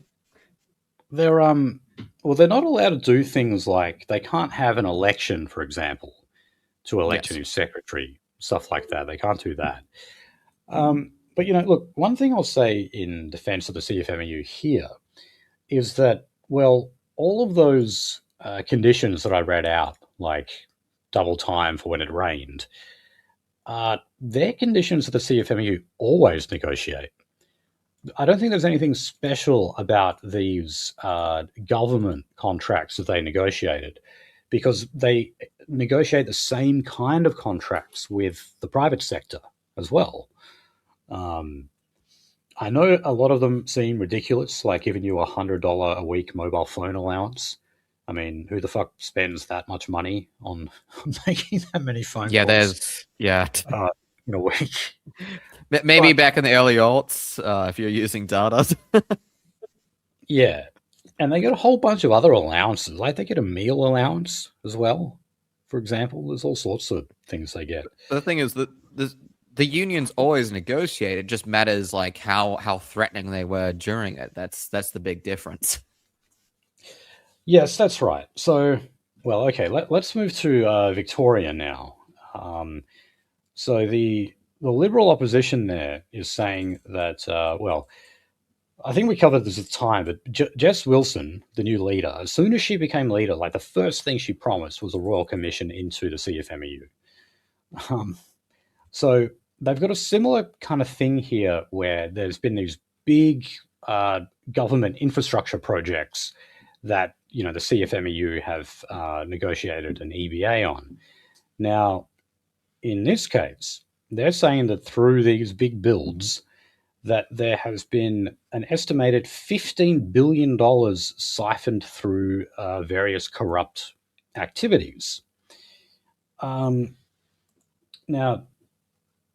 this was interesting. So in terms of like what was going on at those building sites, they're accusing the CFMEU of essentially turning these sites into crime syndicates. They said that work sites were used as drug distribution hubs, and strippers were actually hired to perform for night shift workers. Okay. Are you fucking serious? That's what it says. Yes. So sex. I shouldn't be laughing. crime. That is terrible.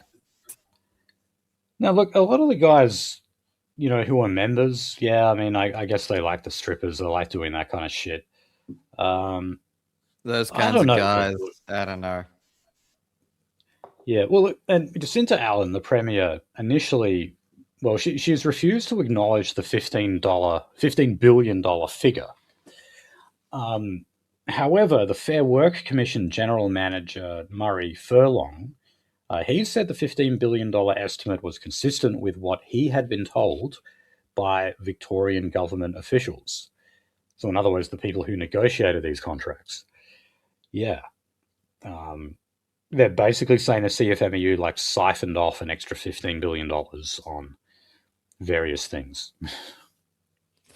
Like I do hate laughing at the lads for doing preposterous fucking shit with union organization and whatnot, because laughing off and making unserious the desperately and sometimes degenerate fucking blue collar workers out of like union leadership was what allowed Trotsky enterism in the first place, or Trotskyite enterism in the first place.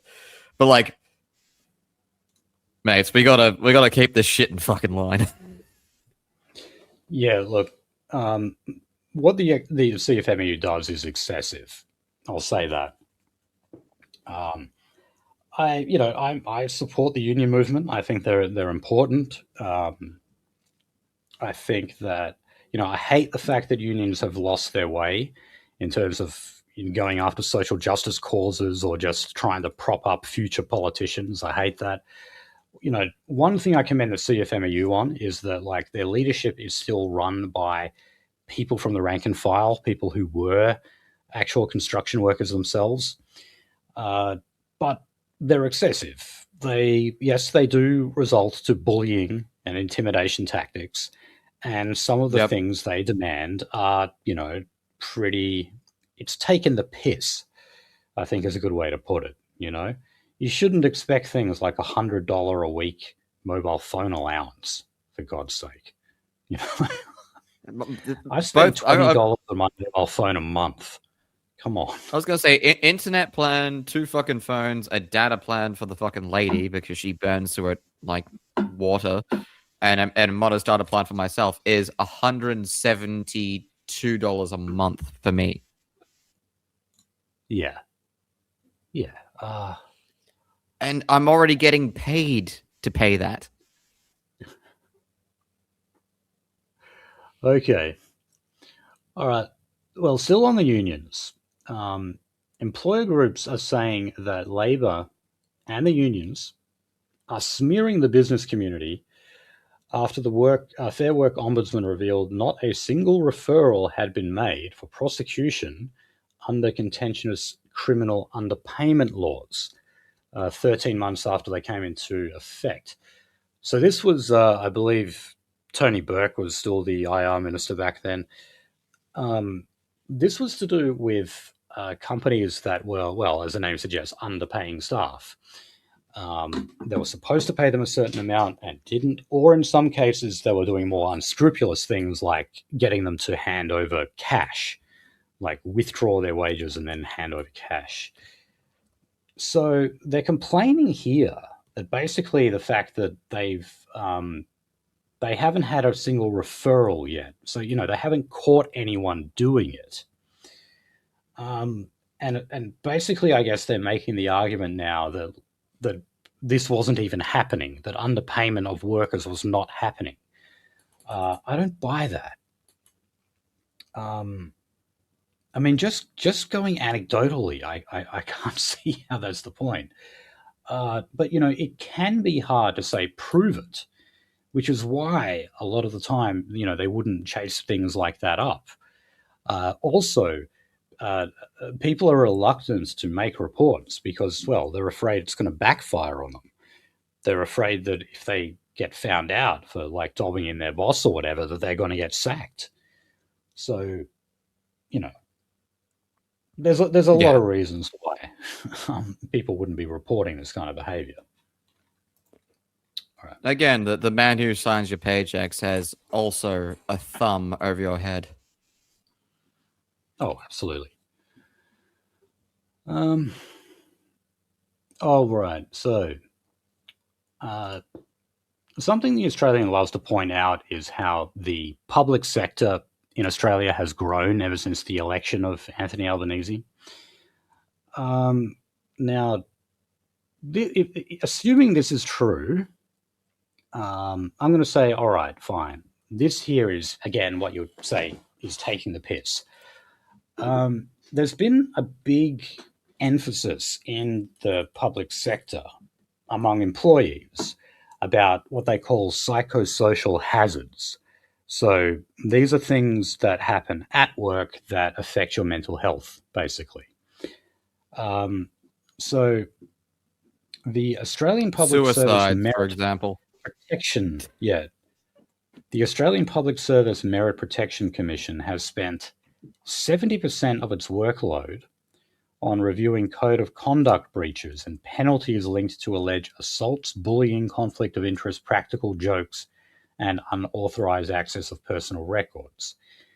Now, of course, some of those things need to be investigated, but we're now talking about small things like office politics, office gossip, practical jokes, making fun of someone. We're talking about things like that.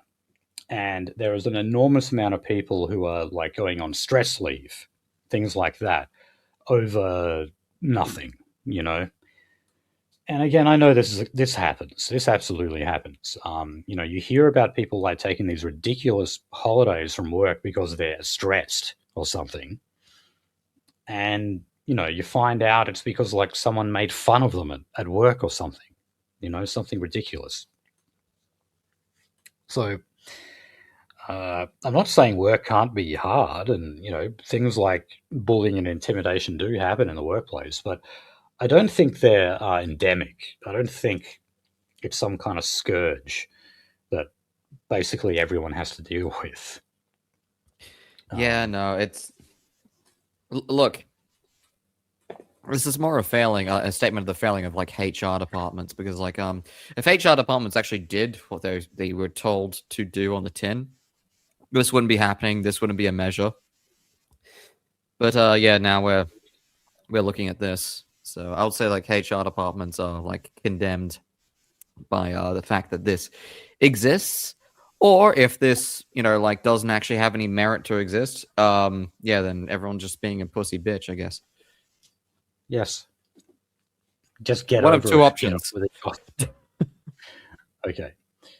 All right. So on to the Health Services Union. They have been ordered by, who was it? The Fair Work Commission. They've been ordered to end their affiliation with the Labor Party. Now, what that means is when they charge membership fees, a portion of those fees don't go to the Labor Party. Yes. This happens sometimes.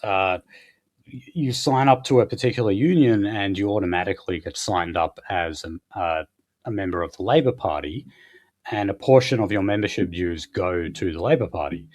The reason they do this, well, it's a two-way street. One, it gives the Labor Party more finances. It's revenue raising. But the second reason is because the union, whichever it may be, in this case the HSU, views it as a way of leveraging power and influence in the Labor Party. They're like, all right, if leverage, we get more that's members, the key word. We will get more say. So they've been told to stay out of that now. And the HSU, though, is still threatening wide-scale industrial action in Victoria. And Jacinta Allen has been talking about invoking emergency industrial provisions to halt further work strikes by the HSU. We did cover last week, I forget what it was like a 3.2% pay rise offer that they made them.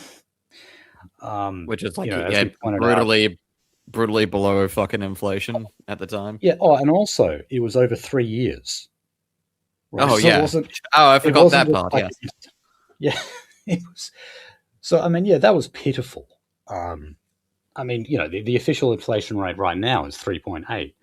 So even on a yearly basis, it didn't match inflation. So it was, yeah, it's a joke of an offer.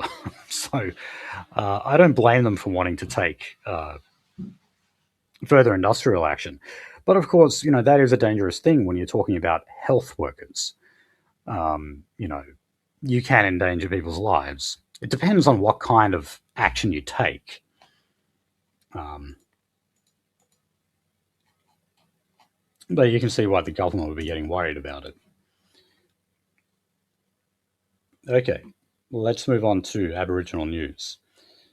So, over in, where is it? Well, in Central Australia, we've got one of these Aboriginal corporations talking about the cultural value of water. Oh, God. They're planning to develop thousands of hectares of land on Singleton Station, south of Tennant Creek. I believe they just want to make it into a large agricultural project, and grow. Oh yeah, they want to grow mandarins, avocados, table grapes, and other fruit.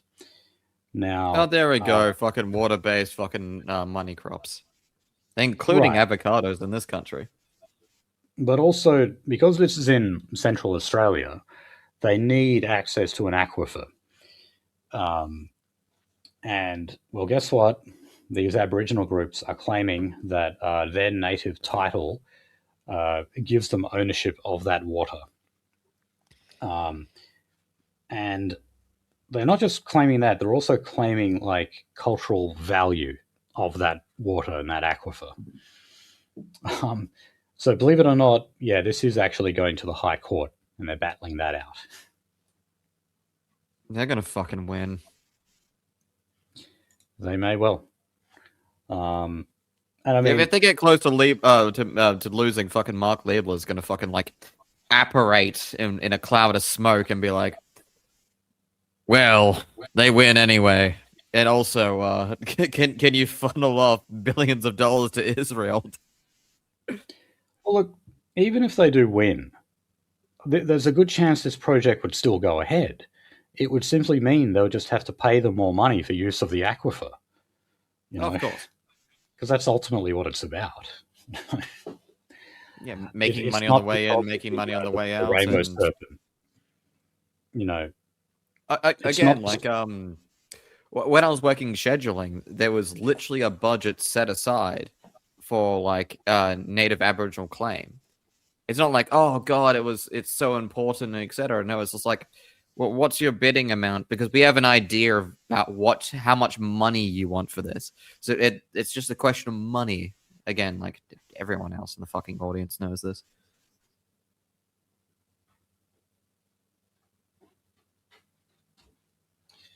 I got a mid-sip.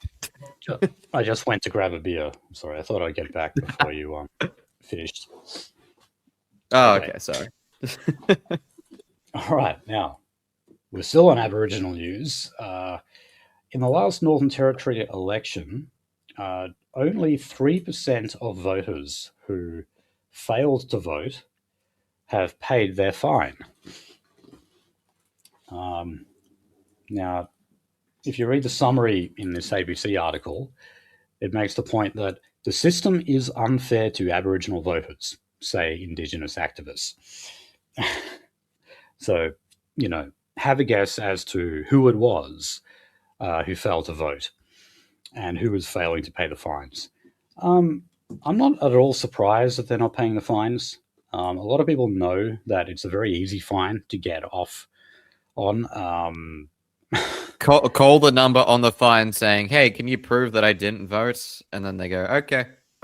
Yeah. You can basically just say, yeah, I did vote, and they won't like fight you on that. But also, you know, these people who've been sent the fine, I mean, where's the letter going? A lot of them do not have fixed addresses. A lot of them don't know how to read. So even if they did get the letter, you know, they wouldn't be able to work it out. Low agency is hard to live with. And no, look, Aborigines shouldn't have to vote. I'm kind of iffy on like the whole concept of compulsory voting. But, you know, if Aborigines genuinely do not want to have any political influence in this country, I am totally happy about that. And, do we have a right to apathy? I think they do. Now that's the question. They have a right. They have a right to apathy. They do, not us. We don't. We look like if you really don't fucking give a shit, or if you don't have the agency, it probably means you probably shouldn't. Yes, exactly. I mean, it's not as if these people who fail to vote are like astute political scholars or anything. Okay, they don't have a fucking clue. They have no idea. It might even be better for the AEC worker who has to like funnel through a whole bunch of like literal donkey votes.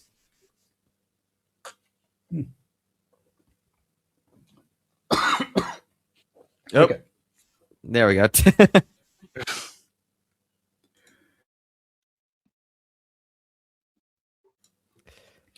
Okay, so I mentioned before that Albo did his Closing the Gap address.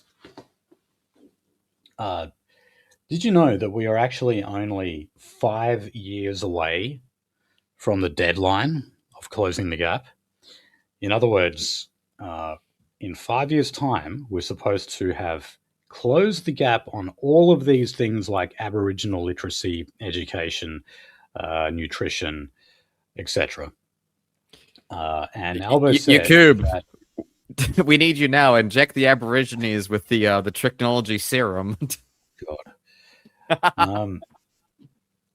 So Albo said that he is not nervous about that at all. He was like, yes, I know that the deadline is coming up, but no, don't worry, we believe we're on track to do it. So he did highlight 6 targets that he says are improving. So the target of 95% of children enrolled in preschool is expected to be achieved when the data is updated this year. Really? I have severe doubts about that. And if the data is showing that, then I'm going to have to say you're cooking the books. I just cannot see that happening.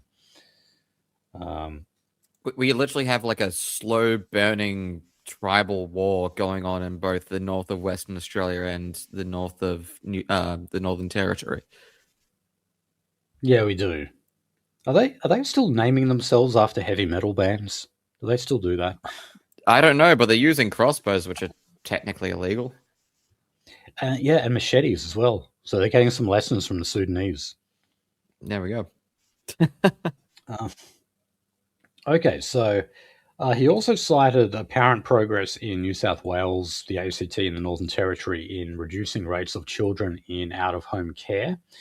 But guess what? That target actually nationally is getting worse. So it's like, oh, okay, look, these states are getting better, but like overall, well, actually, we're going backwards. So also in WA, Victoria, and South Australia, we're apparently making significant progress in reducing youth detention. By not detaining them. But by the national rate, apparently we are neutral. We're staying in the same where we were. All right, now I think I mentioned last week that the Aboriginal industry in Australia is worth around $30 billion. Now, these new commitments that Albo announced should give you an idea of why it costs that much. So, $299 million to double the amount of jobs in remote communities under the RGED scheme, $144.1 million to upgrade and repair community-controlled health clinics, $27.4 million to expand the number of stores eligible for subsidies on 30 essential grocery items, $32.7 million towards food storage to help 75 more remote stores cope with extreme weather events, $44.4 million towards birthing on country maternal care programs. Is what that the like fuck is that? delivering babies? Is that what that means? Delivering babies under a country? I guess. The way like Jacinta Price was born. $48.3 million for short-term hostel accommodation. And the $25 billion funding deal struck with states and territories last month will include $450 million for Indigenous health, $250 from the Commonwealth and $200 million from the states. Okay, well, if that's costing $25 billion, I think the $30 billion estimate on the Aboriginal industry must be fairly conservative. I'd say it's a lot more than that. Yeah. It's fucking criminal, just the amount of fucking money we spend on abos all the time. All right. Well, that's the problem. Like, even funds from ATSIC back in the day showed up in Haifa. Just to be mean. Okay, now, here's another question that the Australian newspaper put out in their recent news poll. because they don't just ask like what political party do you support. They ask other questions too. Now, this one they asked, do you see an Indigenous person becoming Prime Minister in the foreseeable future? Only 23% of voters said they did, and that is down from 31% back in 2013. What's the relative population of Victoria with the political Aborigines who are, well, the same type of like Indigenous students you see on university posters graduating with their like, full doctorate and etc. You know the kind that I'm talking about. Yeah, I do. Yeah, I have no idea. I mean, I know in Melbourne, like they're really the only kind of Aborigine that they have. For the people in like South Rhinelander, we're talking about, I'm a politician and I'm 1/64th Cherokee. Yeah, that kind of thing. And and just like them, a lot of them are not even Aboriginal. They're making it up.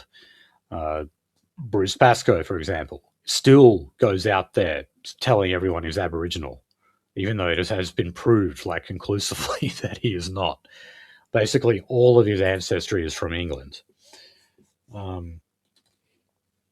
But no, look, you can count me as someone who sees that as something very possible, and chances are they'd actually be from the Liberal Party, because no one would prop them up more than the Liberal Party. Just look I will say this: price. Things tracking as they are, not things as I hope them to be, but things tracking as they are. I think Aboriginal, quote unquote Aboriginal, or at least a selling point of them being Aboriginal, will only really be a political tool for about actually I'd say 6 years. Yeah, I think political Aboriginalism will find its death in about 6 years. You can hold me to that, by the way. Okay. Well, yeah, I mean, if we keep drifting in this, populist direction, as it's called. Oh, not even that. Both directions. Multiculturalism and populism, they both end the same way. The Indigenous race of Australia becomes no longer politically relevant. Well, look, I'll also say, if we do have an Indigenous Prime Minister, it'll be a half caste or a quarter caste or something. There's no way it'll be a full blood. Oh, fuck no. Because I was about to say full bloods are borderline retarded. No, they're just retarded. Their average IQ is actually quite a way below. Now we do need to say that, like, by the Education Association of Australia, which is a state-backed organization, does actually say that is a fact. Yeah, and that's why, when we talk about the political Aboriginal, that's why they're always like mainly white, because how else are they going to have the brains to do it? I mean, how many full-blooded Aboriginal lawyers are there out there, or full-blooded Aboriginal members of Parliament? Like, best price that is a genuine question we've ever had.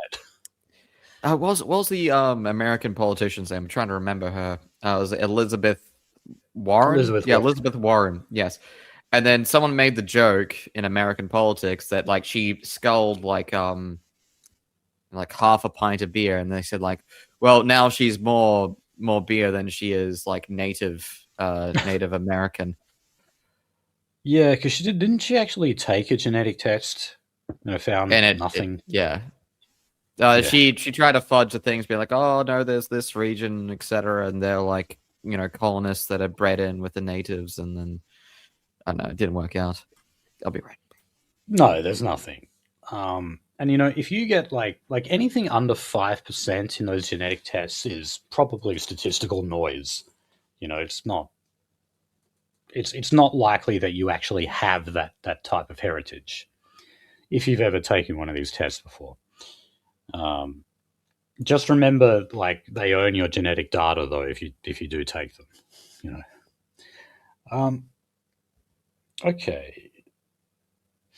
So talking about Minister McCarthy again, the Indigenous minister. She's accused the Northern Territory government of choosing jail over crime prevention as a means of keeping communities safe. Now, she has, as they like to do, threatened the Northern Territory with funding cuts, because remember, the Northern Territory is dependent on Canberra for handouts for a lot of different reasons. But you see, Northern Territory are really, really ruining the closing the gap targets when it comes to reducing Indigenous rates of incarceration, because they're going up. there's no doubt about it. The Northern Territory government has decided to be tougher on crime, and that means they're locking more abos up. And, there's no way out of that. That's just what's going to happen. So Labor is planning to tie certain conditions to the funding that they give them. And yeah, they're just really, really unhappy about the fact that there is conditions. Well, yeah. Well, look, they're obviously not applying those conditions very well. But I mean, look, they are locking more people up. There has been some semblance of order restored to Alice Springs. In other words, we don't have like joyriders every fucking night there making TikTok videos. And look, I mean, what would happen if Labor got their way here? All of that would just come back again. I mean, is that really what they want? And wouldn't that also like hurt the other measures of the closing the gap targets? I mean, because if you don't crack down on crime, well, that means less kids in school. It would mean more drug and alcohol abuse. It would mean more domestic violence. All these kind of things that poison their communities as well. I imagine all of that would get worse if you failed to enforce the law. Not to say that there's parallels, or not to say that any of these two things are related, because they are definitely not, just to make that statement forward. But don't you feel like that that one anthropologist looking at gorillas and then being like, okay, yeah, we can't do this. We can't take this into the camp. This will be too much for them. Don't use flash photography. It's green something. Right. Didn't Aborigines believe like if you took their photo, like you were killing someone or something like that? Something weird. Yeah, it's the dead. If a visage of the dead is shown, that's like their soul being stolen. Oh yeah, I know that. But I'm sure there was also like some Aborigines, they don't like to be photographed because they have some weird superstitious belief about that. I mean, imagine seeing like a proper mirror for the first time, because even the even the reflection of the water, because this is actually even in modern anthropology, this is no Indigenous populations with no access to like proper silver mirrors, or like silver reflector mirrors. They didn't see their true self in it, so like water sources and etc. So seeing their self as it is was jarring. In the same way, like because we all at the end of the day have this same like terrible lizard brain. When you see yourself on video and you see yourself in the mirror, those are two different people. I'm going to be like the Dr. Boaz. I'm going to give the Dr. Boaz answer to this. Okay. But yeah, it's jarring and it's terrifying, and it's like hearing your voice on playback. We're going on to crime, but we're still talking about Aborigines here. So the federal government has announced a $220 million plan to address domestic violence against First Nations women and children. Oh boy. I don't Is believe... this like the 1500th time we've done this? Yeah, and also this is in addition to all that other funding I mentioned before, announced by Aldo. This is more, $220 million more. So it apparently will help Indigenous organisations provide services, including crisis response teams, emergency accommodation, and support for women to leave their violent households safely. A monitoring and evaluation framework will be developed, including Aboriginal and Torres Strait Islander representatives from each state and territory. Well, yeah, just get ready to see another big failure of this program. Another waste of millions of dollars, hundreds of millions of dollars in this case. This will go nowhere.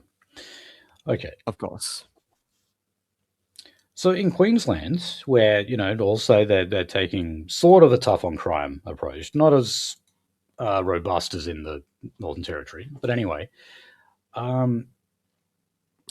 children aged 10 to 17 who are on bail in Queensland, they can now be fitted with electronic monitoring devices like ankle bracelets.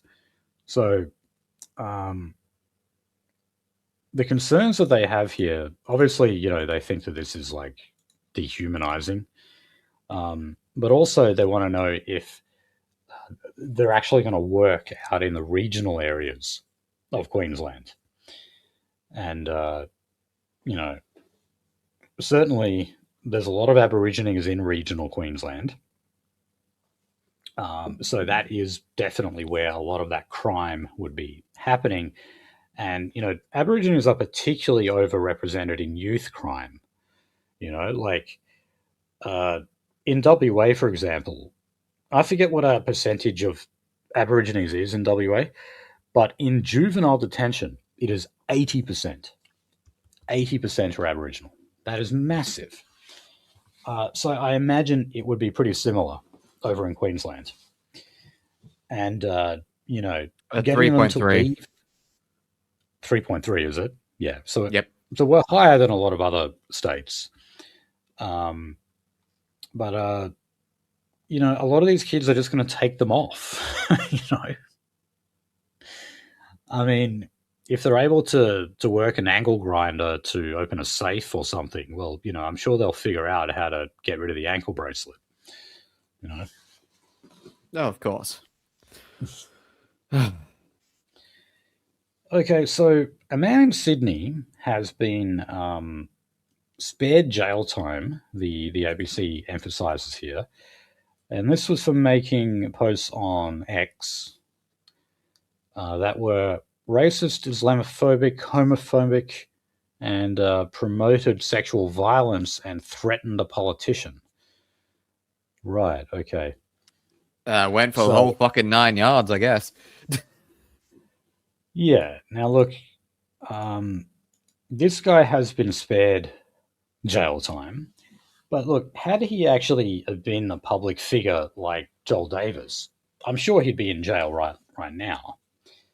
And I'm also just wondering, when they say that he promoted sexual violence, well, I don't know what it is, what he posted. But I'm just wondering, have they just misconstrued it, because that's what people are saying about Joel Davis's tweet or Telegram post or whatever it was. Saying a Telegram post, yes. Yeah, saying to rhetorically rape Allegra Spender. Some people were saying that was a promotion of sexual violence. Well, if it was, he wouldn't have included the word rhetorically. So that just really makes me doubt what this guy ended up doing. Do you think we'll ever know? So he said, so he pleaded guilty to using a carriage service to offend. And this was done over, 45 posts on Twitter. And there's a fucking cricket in my room. I was going to say, that's not a cricket, buddy. That's like a Western States wetter. I don't know. It's fucking irritating, whatever it is. It's going to be like 2.5 inches long and green when you find it, and it's not going to be in your room. Oh, God. That's just what I need. Okay. All right. So another thing Queensland is they are looking to they're looking for stricter gun laws. So remember, Queensland is where like those cops were shot like 3 years ago, I think.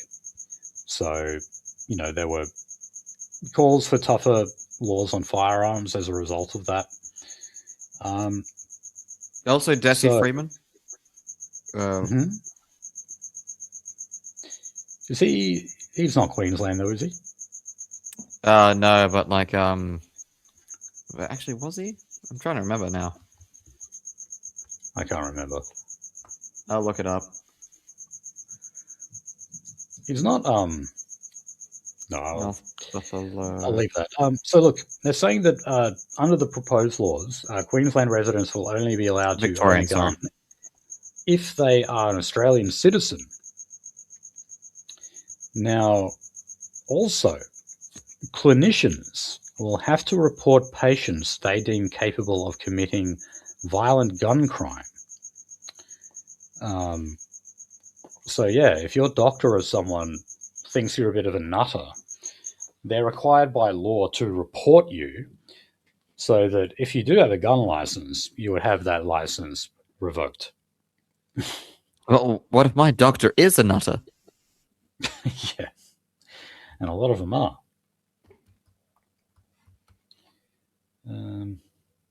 Okay, now WA, we're the latest state to crack down on illegal tobacco.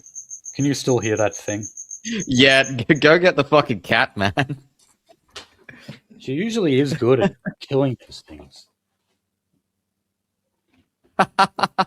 See, like I get up and then it stops, but it's going to start again.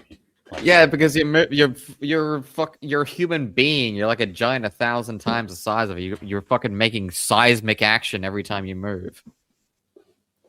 Yeah, I know, but why doesn't he just shut the fuck up and stay like that then? I'll let him live. He's trying to fuck. I'll let him live as long as he doesn't disturb me. Okay, so Parliament is looking to give police the power to close stores for up to 90 days if they are selling illegal tobacco. They also want to increase the maximum penalty for possessing a commercial quantity of illegal tobacco or vaping products. Yep. They want to increase that to 15 years jail time. Jesus. Yes, they do, because it's all organized crime at this point. It is, and something that they have made the point of here is that they're actually recruiting teenagers now. And that includes arson attacks on competition, on like other stores that are also selling illegal tobacco. Oh, so I noticed we don't have this and the same thing. You know how desperate the state is getting about this? Well, they must be if they want to pass laws like this. Oh, so they're looking to pause or reduce the excise tax on tobacco as a whole. Oh, great. So yeah, like they're like, yeah, so we fucked up with the excise tax. I mean, like a lot of the youth are going on to other things, and to be fair, like unhealthy practices are an evolutionary filter, at least in the long term. Surely that would be the easy option, wouldn't it?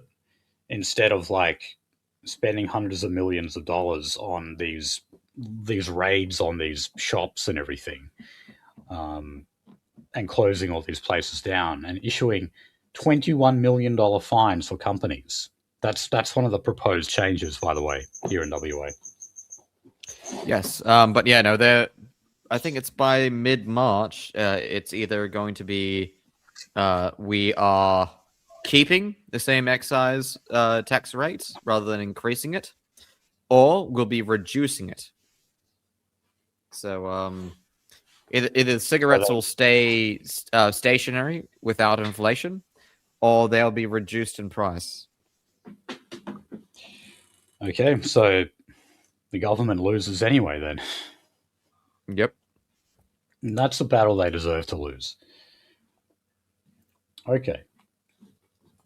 All right, so just on state politics, South Australian election is only 6 weeks away, I believe.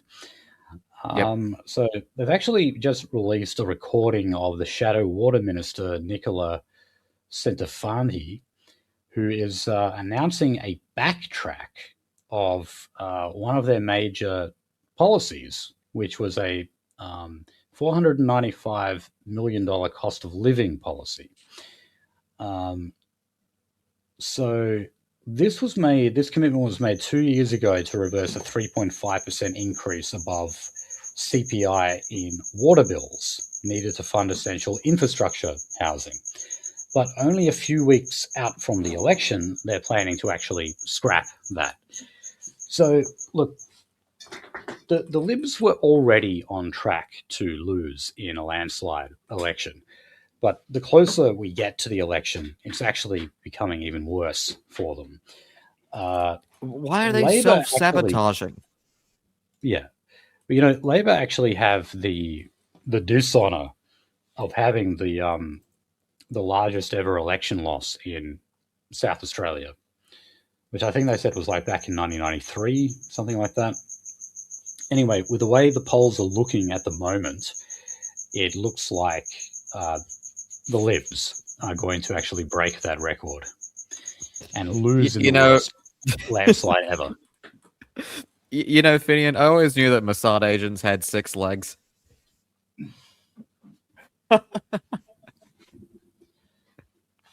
Yeah, I think you're right. It's going to be one of those massive, like grasshopper-looking fucking things.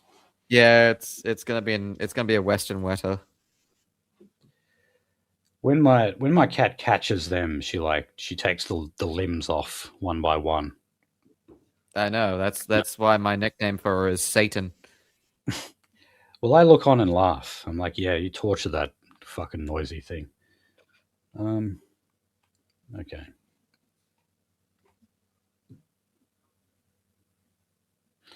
All right. I don't know why. I obviously did this by accident, but they're looking to build high-rise apartments of 20 stories in inner city Melbourne soon as a plan to increase supply. Oh, God. More pubs. Yeah. All right. So, New South Wales Labor. There is a small band of pro-Palestine Labor MPs, and Chris Minns is refusing calls to discipline these MPs. Now, they have actually been turning up to the pro-Palestine rallies, and that included the protests against Isaac Herzog. Now,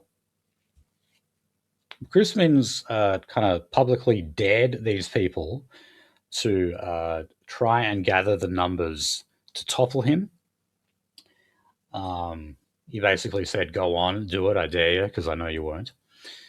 But apparently, this is looking even worse because, it's one thing to say disagree on Israel-Palestine policy, but it's another thing to actually turn up to one of these demonstrations, especially when you have a premier who is doing everything he possibly can to appease the Jewish lobby. And remember, even though he's from Labor, Chris Minns is a darling buttboy of Australian Jews. They love him because he goes to all their funerals. If I was a person, dealing with these protests or organizing these protests, I'd list all these names down as controlled opposition. Look, that could well be the case. To give people that idea.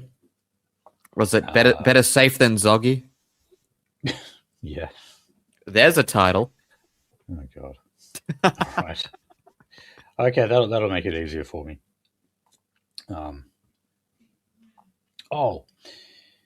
Last thing on state politics is, New South Wales, you're going to have a new party to vote for. They were recently registered, or at least they were formally registered 6 days ago, and they are called New South Wales SOC. SOC as in socialism, SOC. Their leader is Josh Lees. Now, I'd say just about everyone listening to this show would have seen this guy before. He is at every single pro-Palestine rally that there is, and he's even admitted himself that he is a professional protester. So he's the leader. Oh no, sorry, not the leader, but a senior figure in the Palestine Action Group.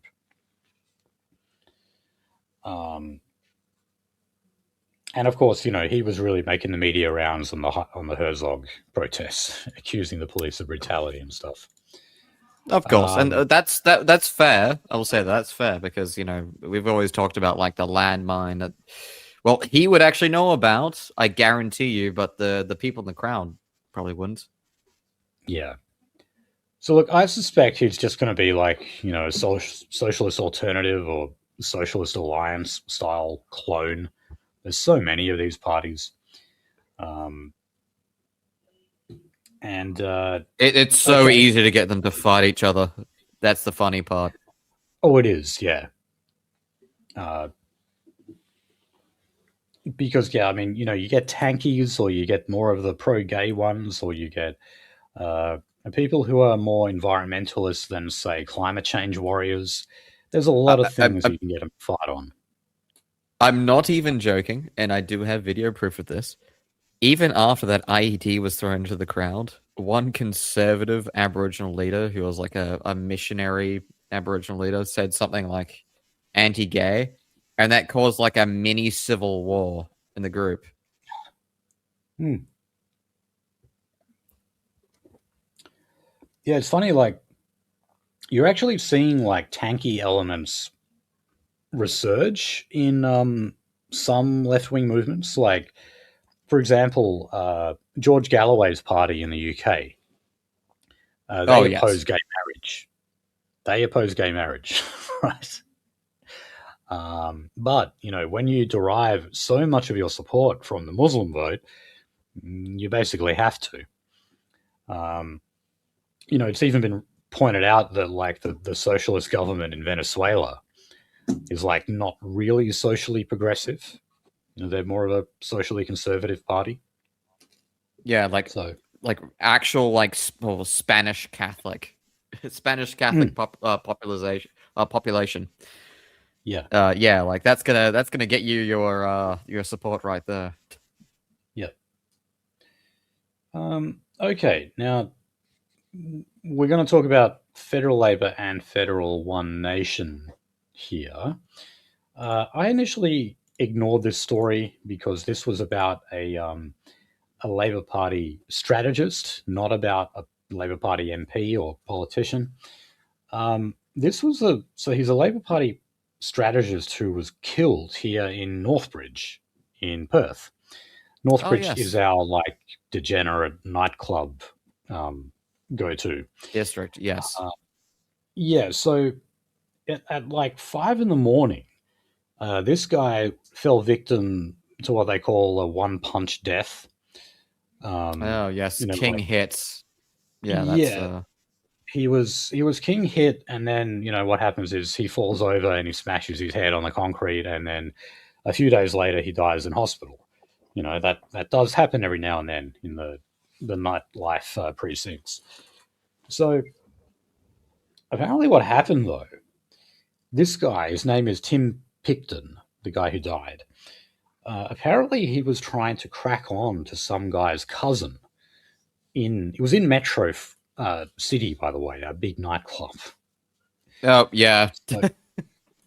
So he was really drunk. He kept making unwanted advances on some woman, and that woman was there with her male cousin, and he didn't like this. And apparently, they kept telling him to back off. Picton was actually so drunk that he was escorted out of the nightclub. They then met each other face to face outside, and this guy, King, hit Picton right in the face because he thought, well, this is according to him, by the way. I'm not saying any of this is true. But he said that he thought that Picton was going to throw the first punch because he was acting very aggressively as well. So rather than let that happen, he punched him. He went down, smashed his head, and now he's dead. I didn't mean to rhyme just then. No. But look, I'm not saying that this guy deserved to die or anything like that, but look, this guy is like in his late 30s, I think. Dude, what are you doing at 5 a.m. at metros? Seriously. You don't deserve to be dead, okay? But what the fuck were you doing? That drunk off your face at 5 a.m. in metros? Yeah, that's the big question. I can't even keep you out past 10. Not anymore. No. I will admit that, in my early 20s, yeah, okay, maybe you might have found me out at a time like that. I wouldn't have been aggressively cracking onto someone's cousin, though. I wouldn't have been doing that. The weird part is you're a more sensible man when you're drunk. Some people have told me that. Yeah, well, look, that's basically all I'll say on that.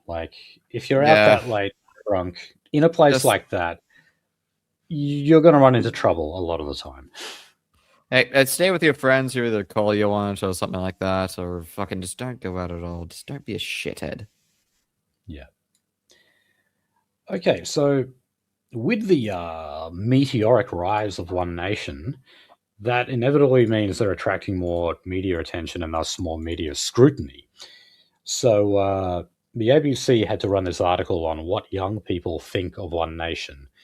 And of course, they quoted a bunch of 16-year-olds talking about how they were disturbed by the rise of the radical right in Australia and around the world and everything. And they made the point that the most popular party for those under 18, meaning those who can't vote, is the Greens. So, no wonder the Greens want to lower the voting age. Because it means a lot more votes for them.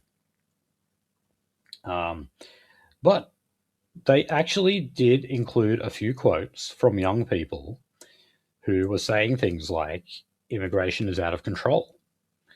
So, there's glimmers of hope here and there. I know they said that Gen Z was going to be the savior. They were going to be Gen Zyklon instead of Gen Zoomer. They turned out to be more Zoomer, of course. But I don't know.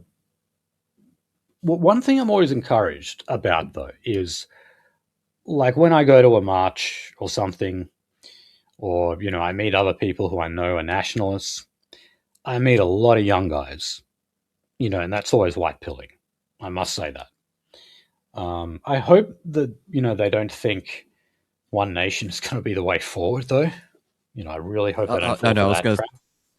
I was going to say, God, I was considered fucking old recently. Yeah, no, that's I don't know, that's a good thing. There you are. Yes. I said that I got unk status, which I don't particularly like because it's urban speak, but Jesus fucking Christ. No, but that's a great thing. It's really good. It's one of the few things that really actually reassures me is when I see the amount of young faces. Yeah. Okay, and also the former Victorian Liberal Premier Jeff Kennett has urged the coalition to do a preference deal with Labor.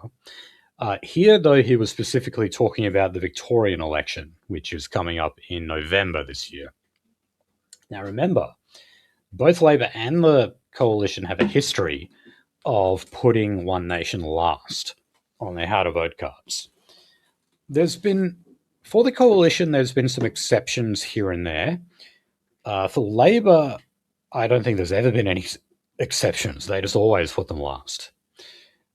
But yeah, now I think, there would be enough wiggle room for them to do some kind of a preference deal and say, well, One Nation isn't the same party they used to be. Because even Tony Abbott is saying that. He's saying, no, this is not the One Nation of the 90s. And remember, Tony Abbott ran a slush fund that essentially had Pauline Hanson and David Ettridge put in jail. The reason why is because he saw One Nation as a threat to the Liberal Party vote. So yeah, it would have been. He designed this this scheme behind the scenes to take One Nation down. He actually did quite a good job of it. I mean, he had them done for electoral fraud. So, but now he's basically saying, "Oh no, it's okay. They're a little bit more like the Liberal Party now, so it's all right." And that's why you shouldn't vote for them. Yes, exactly.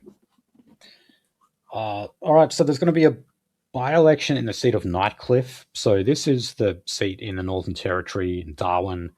There was the first seat ever, lower house seat, in the Northern Territory to go to a Greens. So she recently announced she's quitting politics completely. So Labor and the Country Liberal Party will be contesting this. And the way the polls are going at the moment, it looks like the Greens will not win. Will not win it back. So, tiny white pill there, I guess. Maybe. All right. I like messing with the Greens more. You can actually make them do shit like they really, really shouldn't be doing quite easily. Yeah. All right. Some entertainment news. We don't do this topic often, or maybe not even at all. But anyway, the New South Wales state government is passing legislation to reduce the cost of doing business for music venues and also support more all ages performance. So look, New South Wales venues have often complained about restrictive noise penalties. Also, venue lockouts. They're scrapping those now, or maybe they've already scrapped them. Where it was I think it was after 3:30 a.m. you would not be allowed into a club, even if it was open till 6 or whatever. Those seemed like pretty modest laws to me. 3:30 in the morning is still pretty bloody late. Yeah. But nonetheless, they're relaxing those restrictions. They actually came in because of one-punch deaths, like I was talking about before. There was a number of those out in Sydney, like in King's Cross and that. So yeah, they're looking to revitalise that. So in, I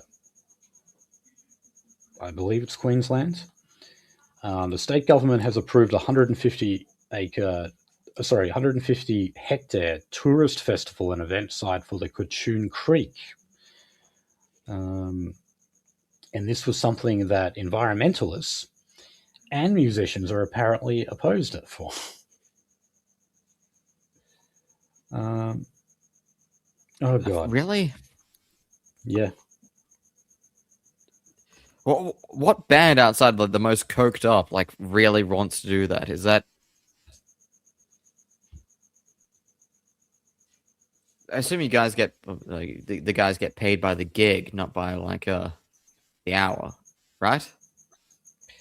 Yeah. So look, they're saying that they'll hold a festival here that can hold up to 35,000 attendees. No, look, the reason why is because environmentalists are opposed to it, and musicians of every genre basically have to just agree with whatever the environmental groups are saying. I've had people who say to me, why do you listen to this band? Don't you know they're a bunch of left-wing turds? And I'm like, dude, they're all left-wing turds. Okay? I got my fucking ass slapped by Till Lindemann on his fucking run through the fucking crowd. Did you really? Yes. I didn't even catch him. I turned around to the other guy and said, like, who the fuck was that? And I was like, oh, that was Till Lindemann. I was like, oh, okay. He can get away with that. Yeah. Just like apparently he got away with like drugging girls. He was me not? too. He was me too. From behind, sometimes I do look like a girl. That's fair. Okay, now the last story on entertainment was on Roblox. This game that is very popular with kids. I don't even really know what it's about. I've never played it.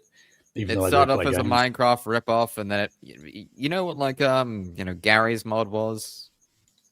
No. Okay. I'm not going to start to explain it to you, but like imagine a free physics engine, like you can do whatever the fuck you want, and it started off as a Minecraft ripoff, and then you could make your own games internally in it with this terrible blocky art style, and that's what Roblox is. Well, I can see why that would be popular with kids. Yep, you can do whatever the fuck you want. Well, I do remember a while ago, white nationalists were being targeted for apparently like grooming children who were playing not just Roblox, but a bunch of other games like Fortnite and that. Because we were, spreading white nationalist talking points. In other words, we were just making political arguments, and I guess some of the people playing those games started to agree. And this was called child grooming. Well, the E-Safety Commissioner is now telling us that they have many, many examples of actual online grooming, as in sexual grooming of children. So pedophiles have been using games like Roblox to groom children. Yep. And I have to think, well, okay, why is it that you guys are still always focused on fucking white nationalists? Even when it comes to games like Roblox, you just want to find us wherever the hell we might be. Whereas at the same time, like right under your noses, you've got pedophiles using these same platforms to sexually exploit children.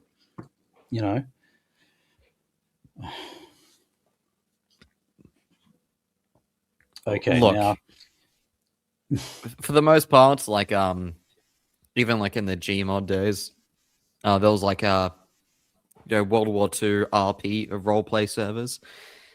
It was just kids wanting to be edgy, and the problem is well, eventually it's no longer edgy. It's no longer edgy. Yes, so like, yeah, actually, oh Jesus Christ, like, okay. And the problem is they're taking that into early adult life. Back when I was a libertarian, it was many years ago now. I actually remember like seeing the stuff that Marakiu was posting on Facebook, and this was back when he called himself Mark of the Beast, and he was just doing like ANCAP stuff, promoting ANCAP stuff.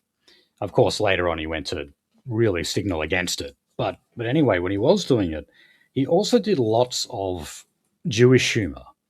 Like he would dress up as Jews and, make a lot of Jewish jokes. Still does for Halloween. And yeah, but like the thing is though, back then he was doing it just as a joke. He actually wasn't like anti-Jewish or anything like that. He just thought it was funny. But over time, he started to take it seriously, And that is why humor can be a great icebreaker for so many topics. You take a topic that, you're not supposed to really talk about, and you make it funny, you make a joke out of it, and you kill that sacred cow. And all of a sudden you can talk about that topic a bit more freely. That's why, like, the Daily Stormer was successful, at least initially. That's why TRS was successful. And also just like, left-wing comedians, that's not funny anymore.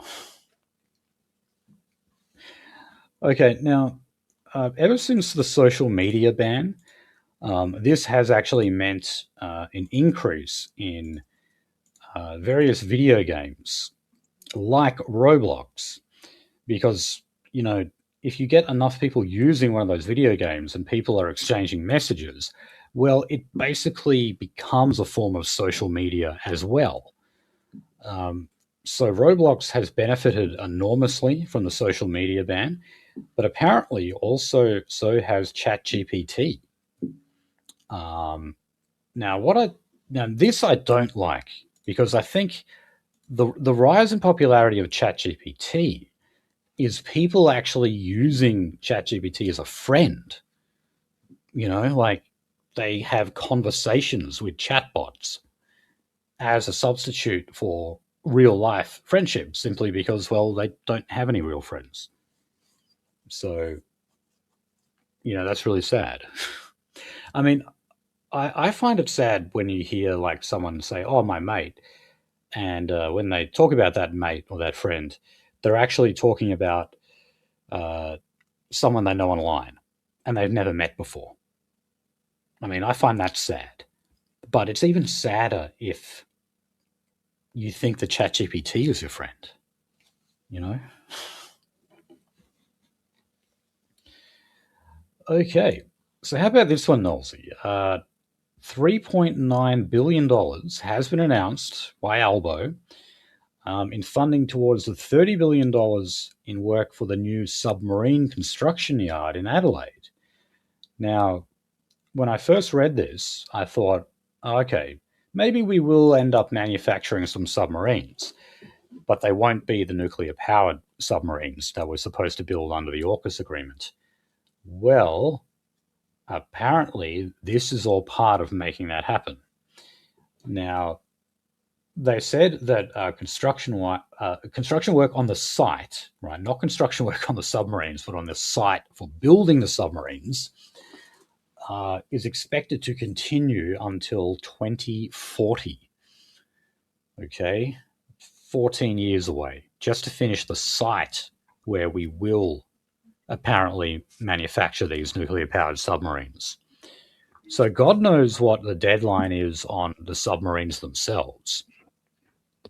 Yeah, the worst part is I saw Osborne in the news article. I was like, oh, like we're going to manufacture, like parts, like in WA and in Osborne Park, and then I realized, like, oh wait, no, I'm being fucking retarded.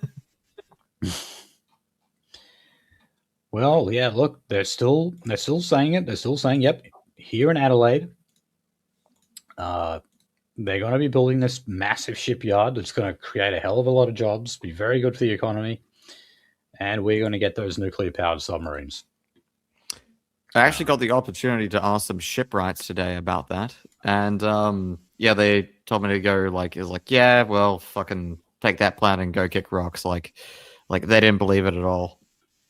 And also, they told me to get back on the walkway because I'd stepped off the walkway. Sure. So, oh yeah, I saw someone, you might have seen this as well, Knowles. It's one of my group chats talking about it's a meme talking about the AUKUS agreement. So, you cancel a contract for submarines with France. You signed a contract with the USA, reducing the number of submarines from 12 with France to 8 with America. The cost of the contract increases from $34.3 billion to $235 billion. The US Congress questions the submarine sale, and you risk receiving nothing at all. That's where we've ended up.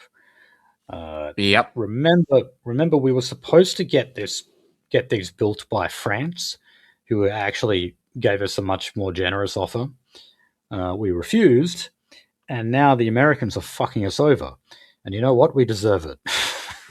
Yeah, I was going to say, like, we've been talking about this since late 2020, I believe. And originally we told the French, like, yeah, like the French actually offered us. I was like, hey, look, we've got like this entire manufacture facility, dry dock and etc. We can build you decent nuclear subs. we've got the nuclear material. We can make you the sarcophagus. We can make you the entire steam system. We can make you literally. They offered us next to the highest class of French nuclear sub at the time, and we paid for 12 of them, and then we told them actually no, we can't do nuclear. We'll do diesel, which is the biggest fucking downgrade. Even at the time, the business owner of the place that I learned piano at when I was a mid-teenager, literally told me, I was like, because he was a harmonics engineer. He was like, yeah, like I worked on the engine cradles for diesel submarines back in the day, because he was like 70 at the time. He was like, yeah, but like the nuclears basically outclass them, because the nuclears only make like a static hissing noise, which is what the sea makes anyway. You know what an engine makes? Well, you know.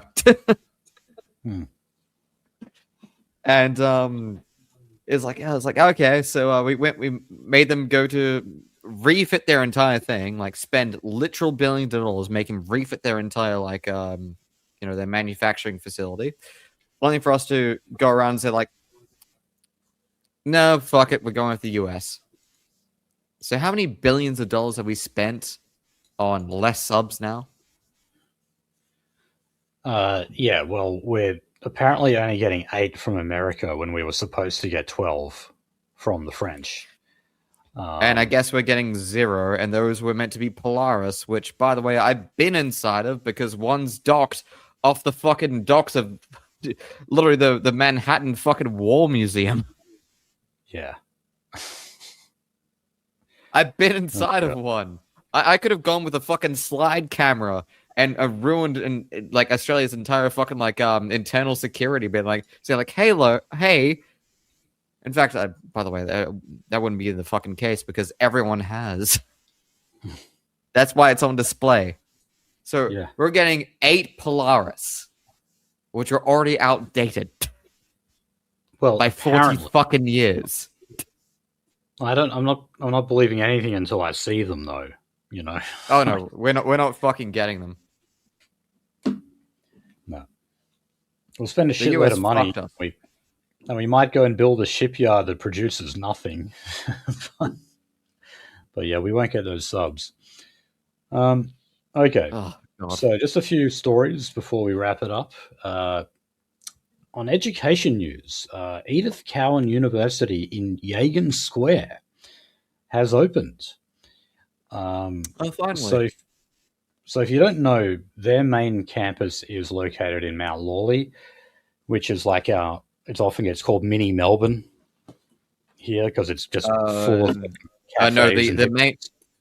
No, the main campus of Edith Cowan is in Joondalup, by Edith Cowan House.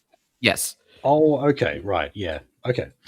Well, okay, they're closing the Mount Lawley one, and now they've opened this one in Yagan Square, which is right in like. It is a fucking tower, and they can't afford the running costs. Yeah, so it cost $853 million, and it is 65,000 square meters across 11 levels. So that's going to do wonders for parking, isn't it, for the city, considering it's right smack bang in the middle of the fucking city. I do actually know students that were, of mine, that are now thinking that they should park in Rain Square next to it and walk over. And so Rain Square is literally across a main road from this, by the way. Right. So yeah, look, they're banking on, the business lobby loves this, because it means more people to consume product in the city. And that'll make up for the people, working from home who aren't buying their $7 cups of coffees, and that kind of thing. So in a way, they're sort of relying on these students to revitalize Perth nightlife and commerce again, because, it apparently died during COVID. I don't know. I think things have bounced back. It depends.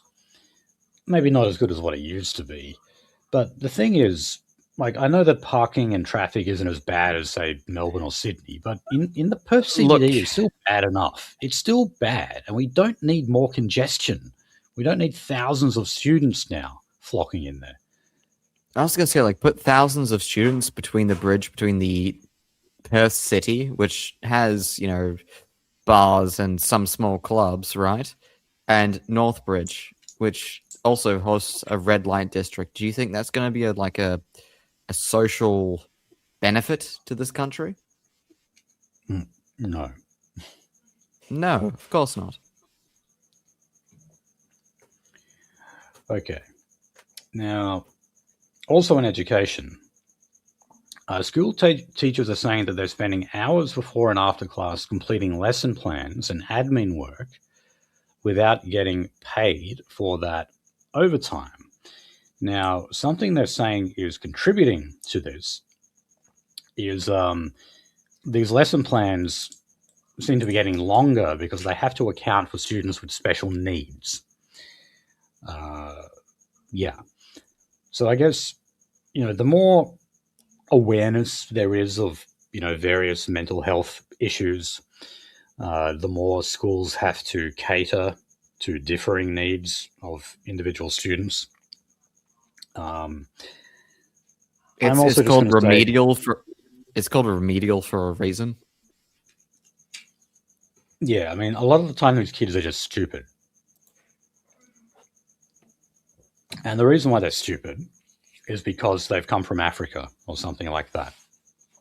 And, I know I shit on teachers sometimes for, having generous holidays and that kind of thing. But yeah, that's got to suck. Having to deal with increasingly difficult students, not just during the class time, but, in your preparation time as well. That's got to be a pain in the ass. And yes, you should get paid for that.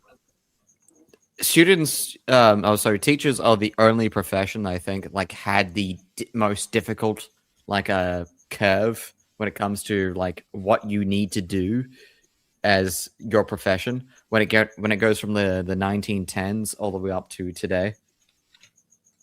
It's in the 1910s, you're mostly dealing with a homogenous thing, and also you're just some spare wife who has spare time to teach the kids in your semi-rural village or whatever.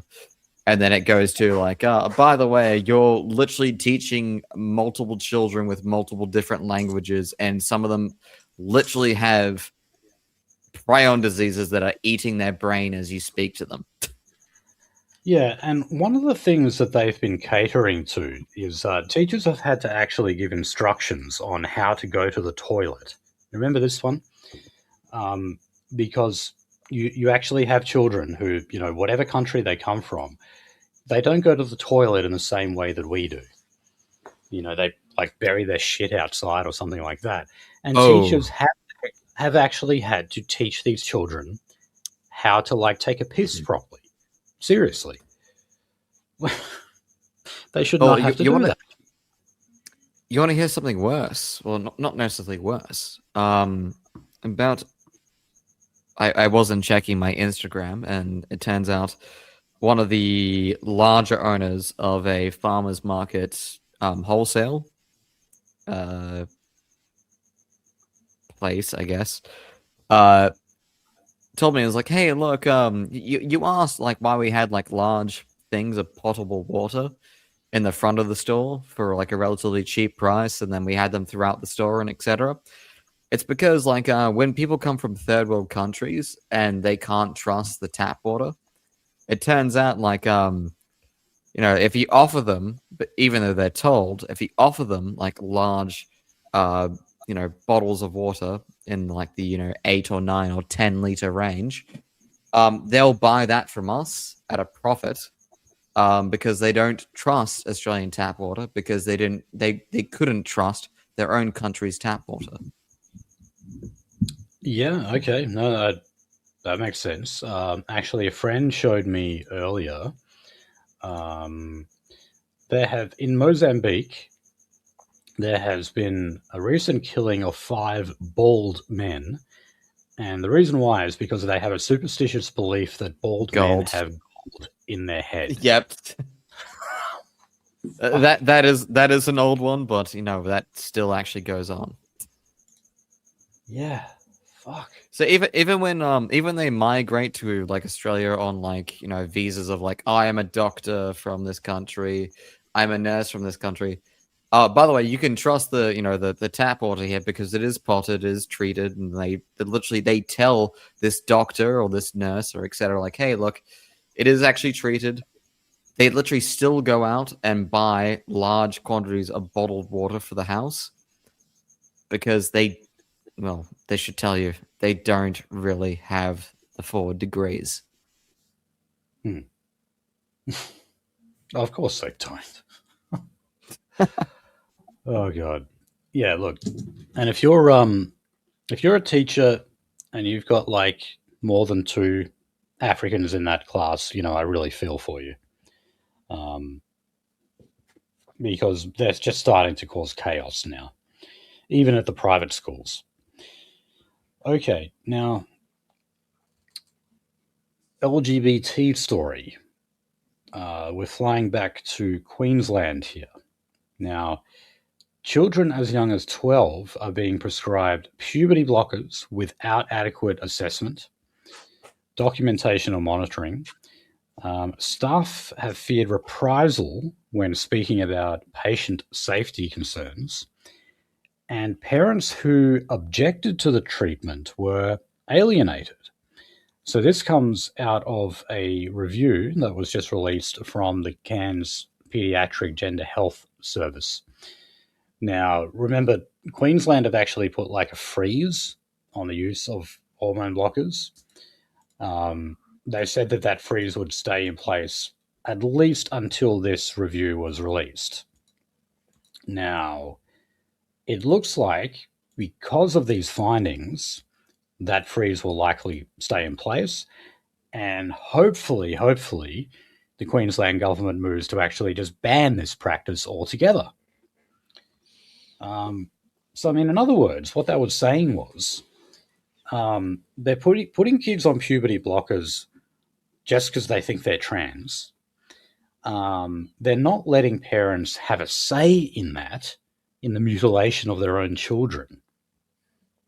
And when it comes to safety of those children, in terms of their mental and physical health, those concerns are ignored. But none of that surprises me. None of it at all. So I do commend the Queensland LNP for freezing the use of puberty blockers. But will they actually take that next step now and just ban these sickening practices altogether? I sure as shit hope so. Okay, I guess we've got a small win for Labor here. Apparently, bulk billing rates have risen to more than 81% since November last year. There were a lot of commentators critical that the money they were injecting into Medicare, that is $8.5 billion, was actually really not going to make a dent. Well, apparently so far it has. Whether or not those rates remain like that, that's another question. We have seen rates of bulk billing just sort of rise and fall. And who knows? Maybe we're just in a positive phase at the moment. Okay. I would like to at some time talk to you about my investigation into the Mosman Park incident. I found some horrific shit. Okay. Okay, now on abortion, still in Queensland. And talking about horrific shit. Yeah. So the LNP's Nigel Dalton, he actually crossed the floor in the Parliament of Queensland over abortion laws. So basically the Katter Australia Party, at the very least, they want to have a debate on abortion again. I mean, it's pretty clear that they oppose it. But it is official Liberal Party or LNP policy to not even have a debate on the topic. There are, people in the conservative right that basically just agree to toe the party line go along with all of that. But this guy, Nigel Dalton, has actually broken ranks here, saying that he's voted with his conscience, which, yeah, have to give him credit for. Okay, we'll just talk about Brittany Higgins quickly. So the Commonwealth has outlined its defence claims. They will vigorously defend the claims made by Linda Reynolds. They say that she says that the Commonwealth failed to act in her best interest when negotiating a payout for Brittany Higgins. That amount, remember, was $2.4 million, but don't worry, Brittany Higgins and her partner David Shiraz are now both bankrupt, in part because of the defamation action taken by Linda Reynolds. Anyway, as we can see, though, this saga has not ended. They're still going to be battling it out in court, and I really hope Linda Reynolds wins this one as well. Now, this has meant also that David Shiraz, Brittany Higgins' husband, has had to actually find a job. So, as far as I know, he hasn't worked since he was in the press gallery. And he was also a Sky News producer and media advisor to the Department of Prime Minister and Cabinet. So he actually, he had some pretty plum positions in Canberra. But then, of course, he had to walk away from all of that when he basically became this celebrity, if you can call it that. Anyway, guess who he's working for now? Get Up. Oh, yes. God. That left-wing political activist group called Get Up. I mean, it's funny, like Brittany Higgins, I have to remind people, she was a staffer for the Liberal Party. The right. The quote-unquote conservatives. Now, David Shiraz is said to be a bit of a Labor Party hack. And I guess he basically brought Brittany Higgins on board. But, he also had the plan, really, he wanted to destroy the Liberal Party. Or at least he wanted to bring down Scott Morrison's government. And I don't think we would have heard about any of this, like the rape allegations or anything like that, if it wasn't for David Shiraz.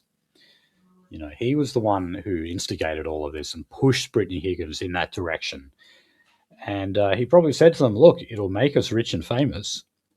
And it did make them famous.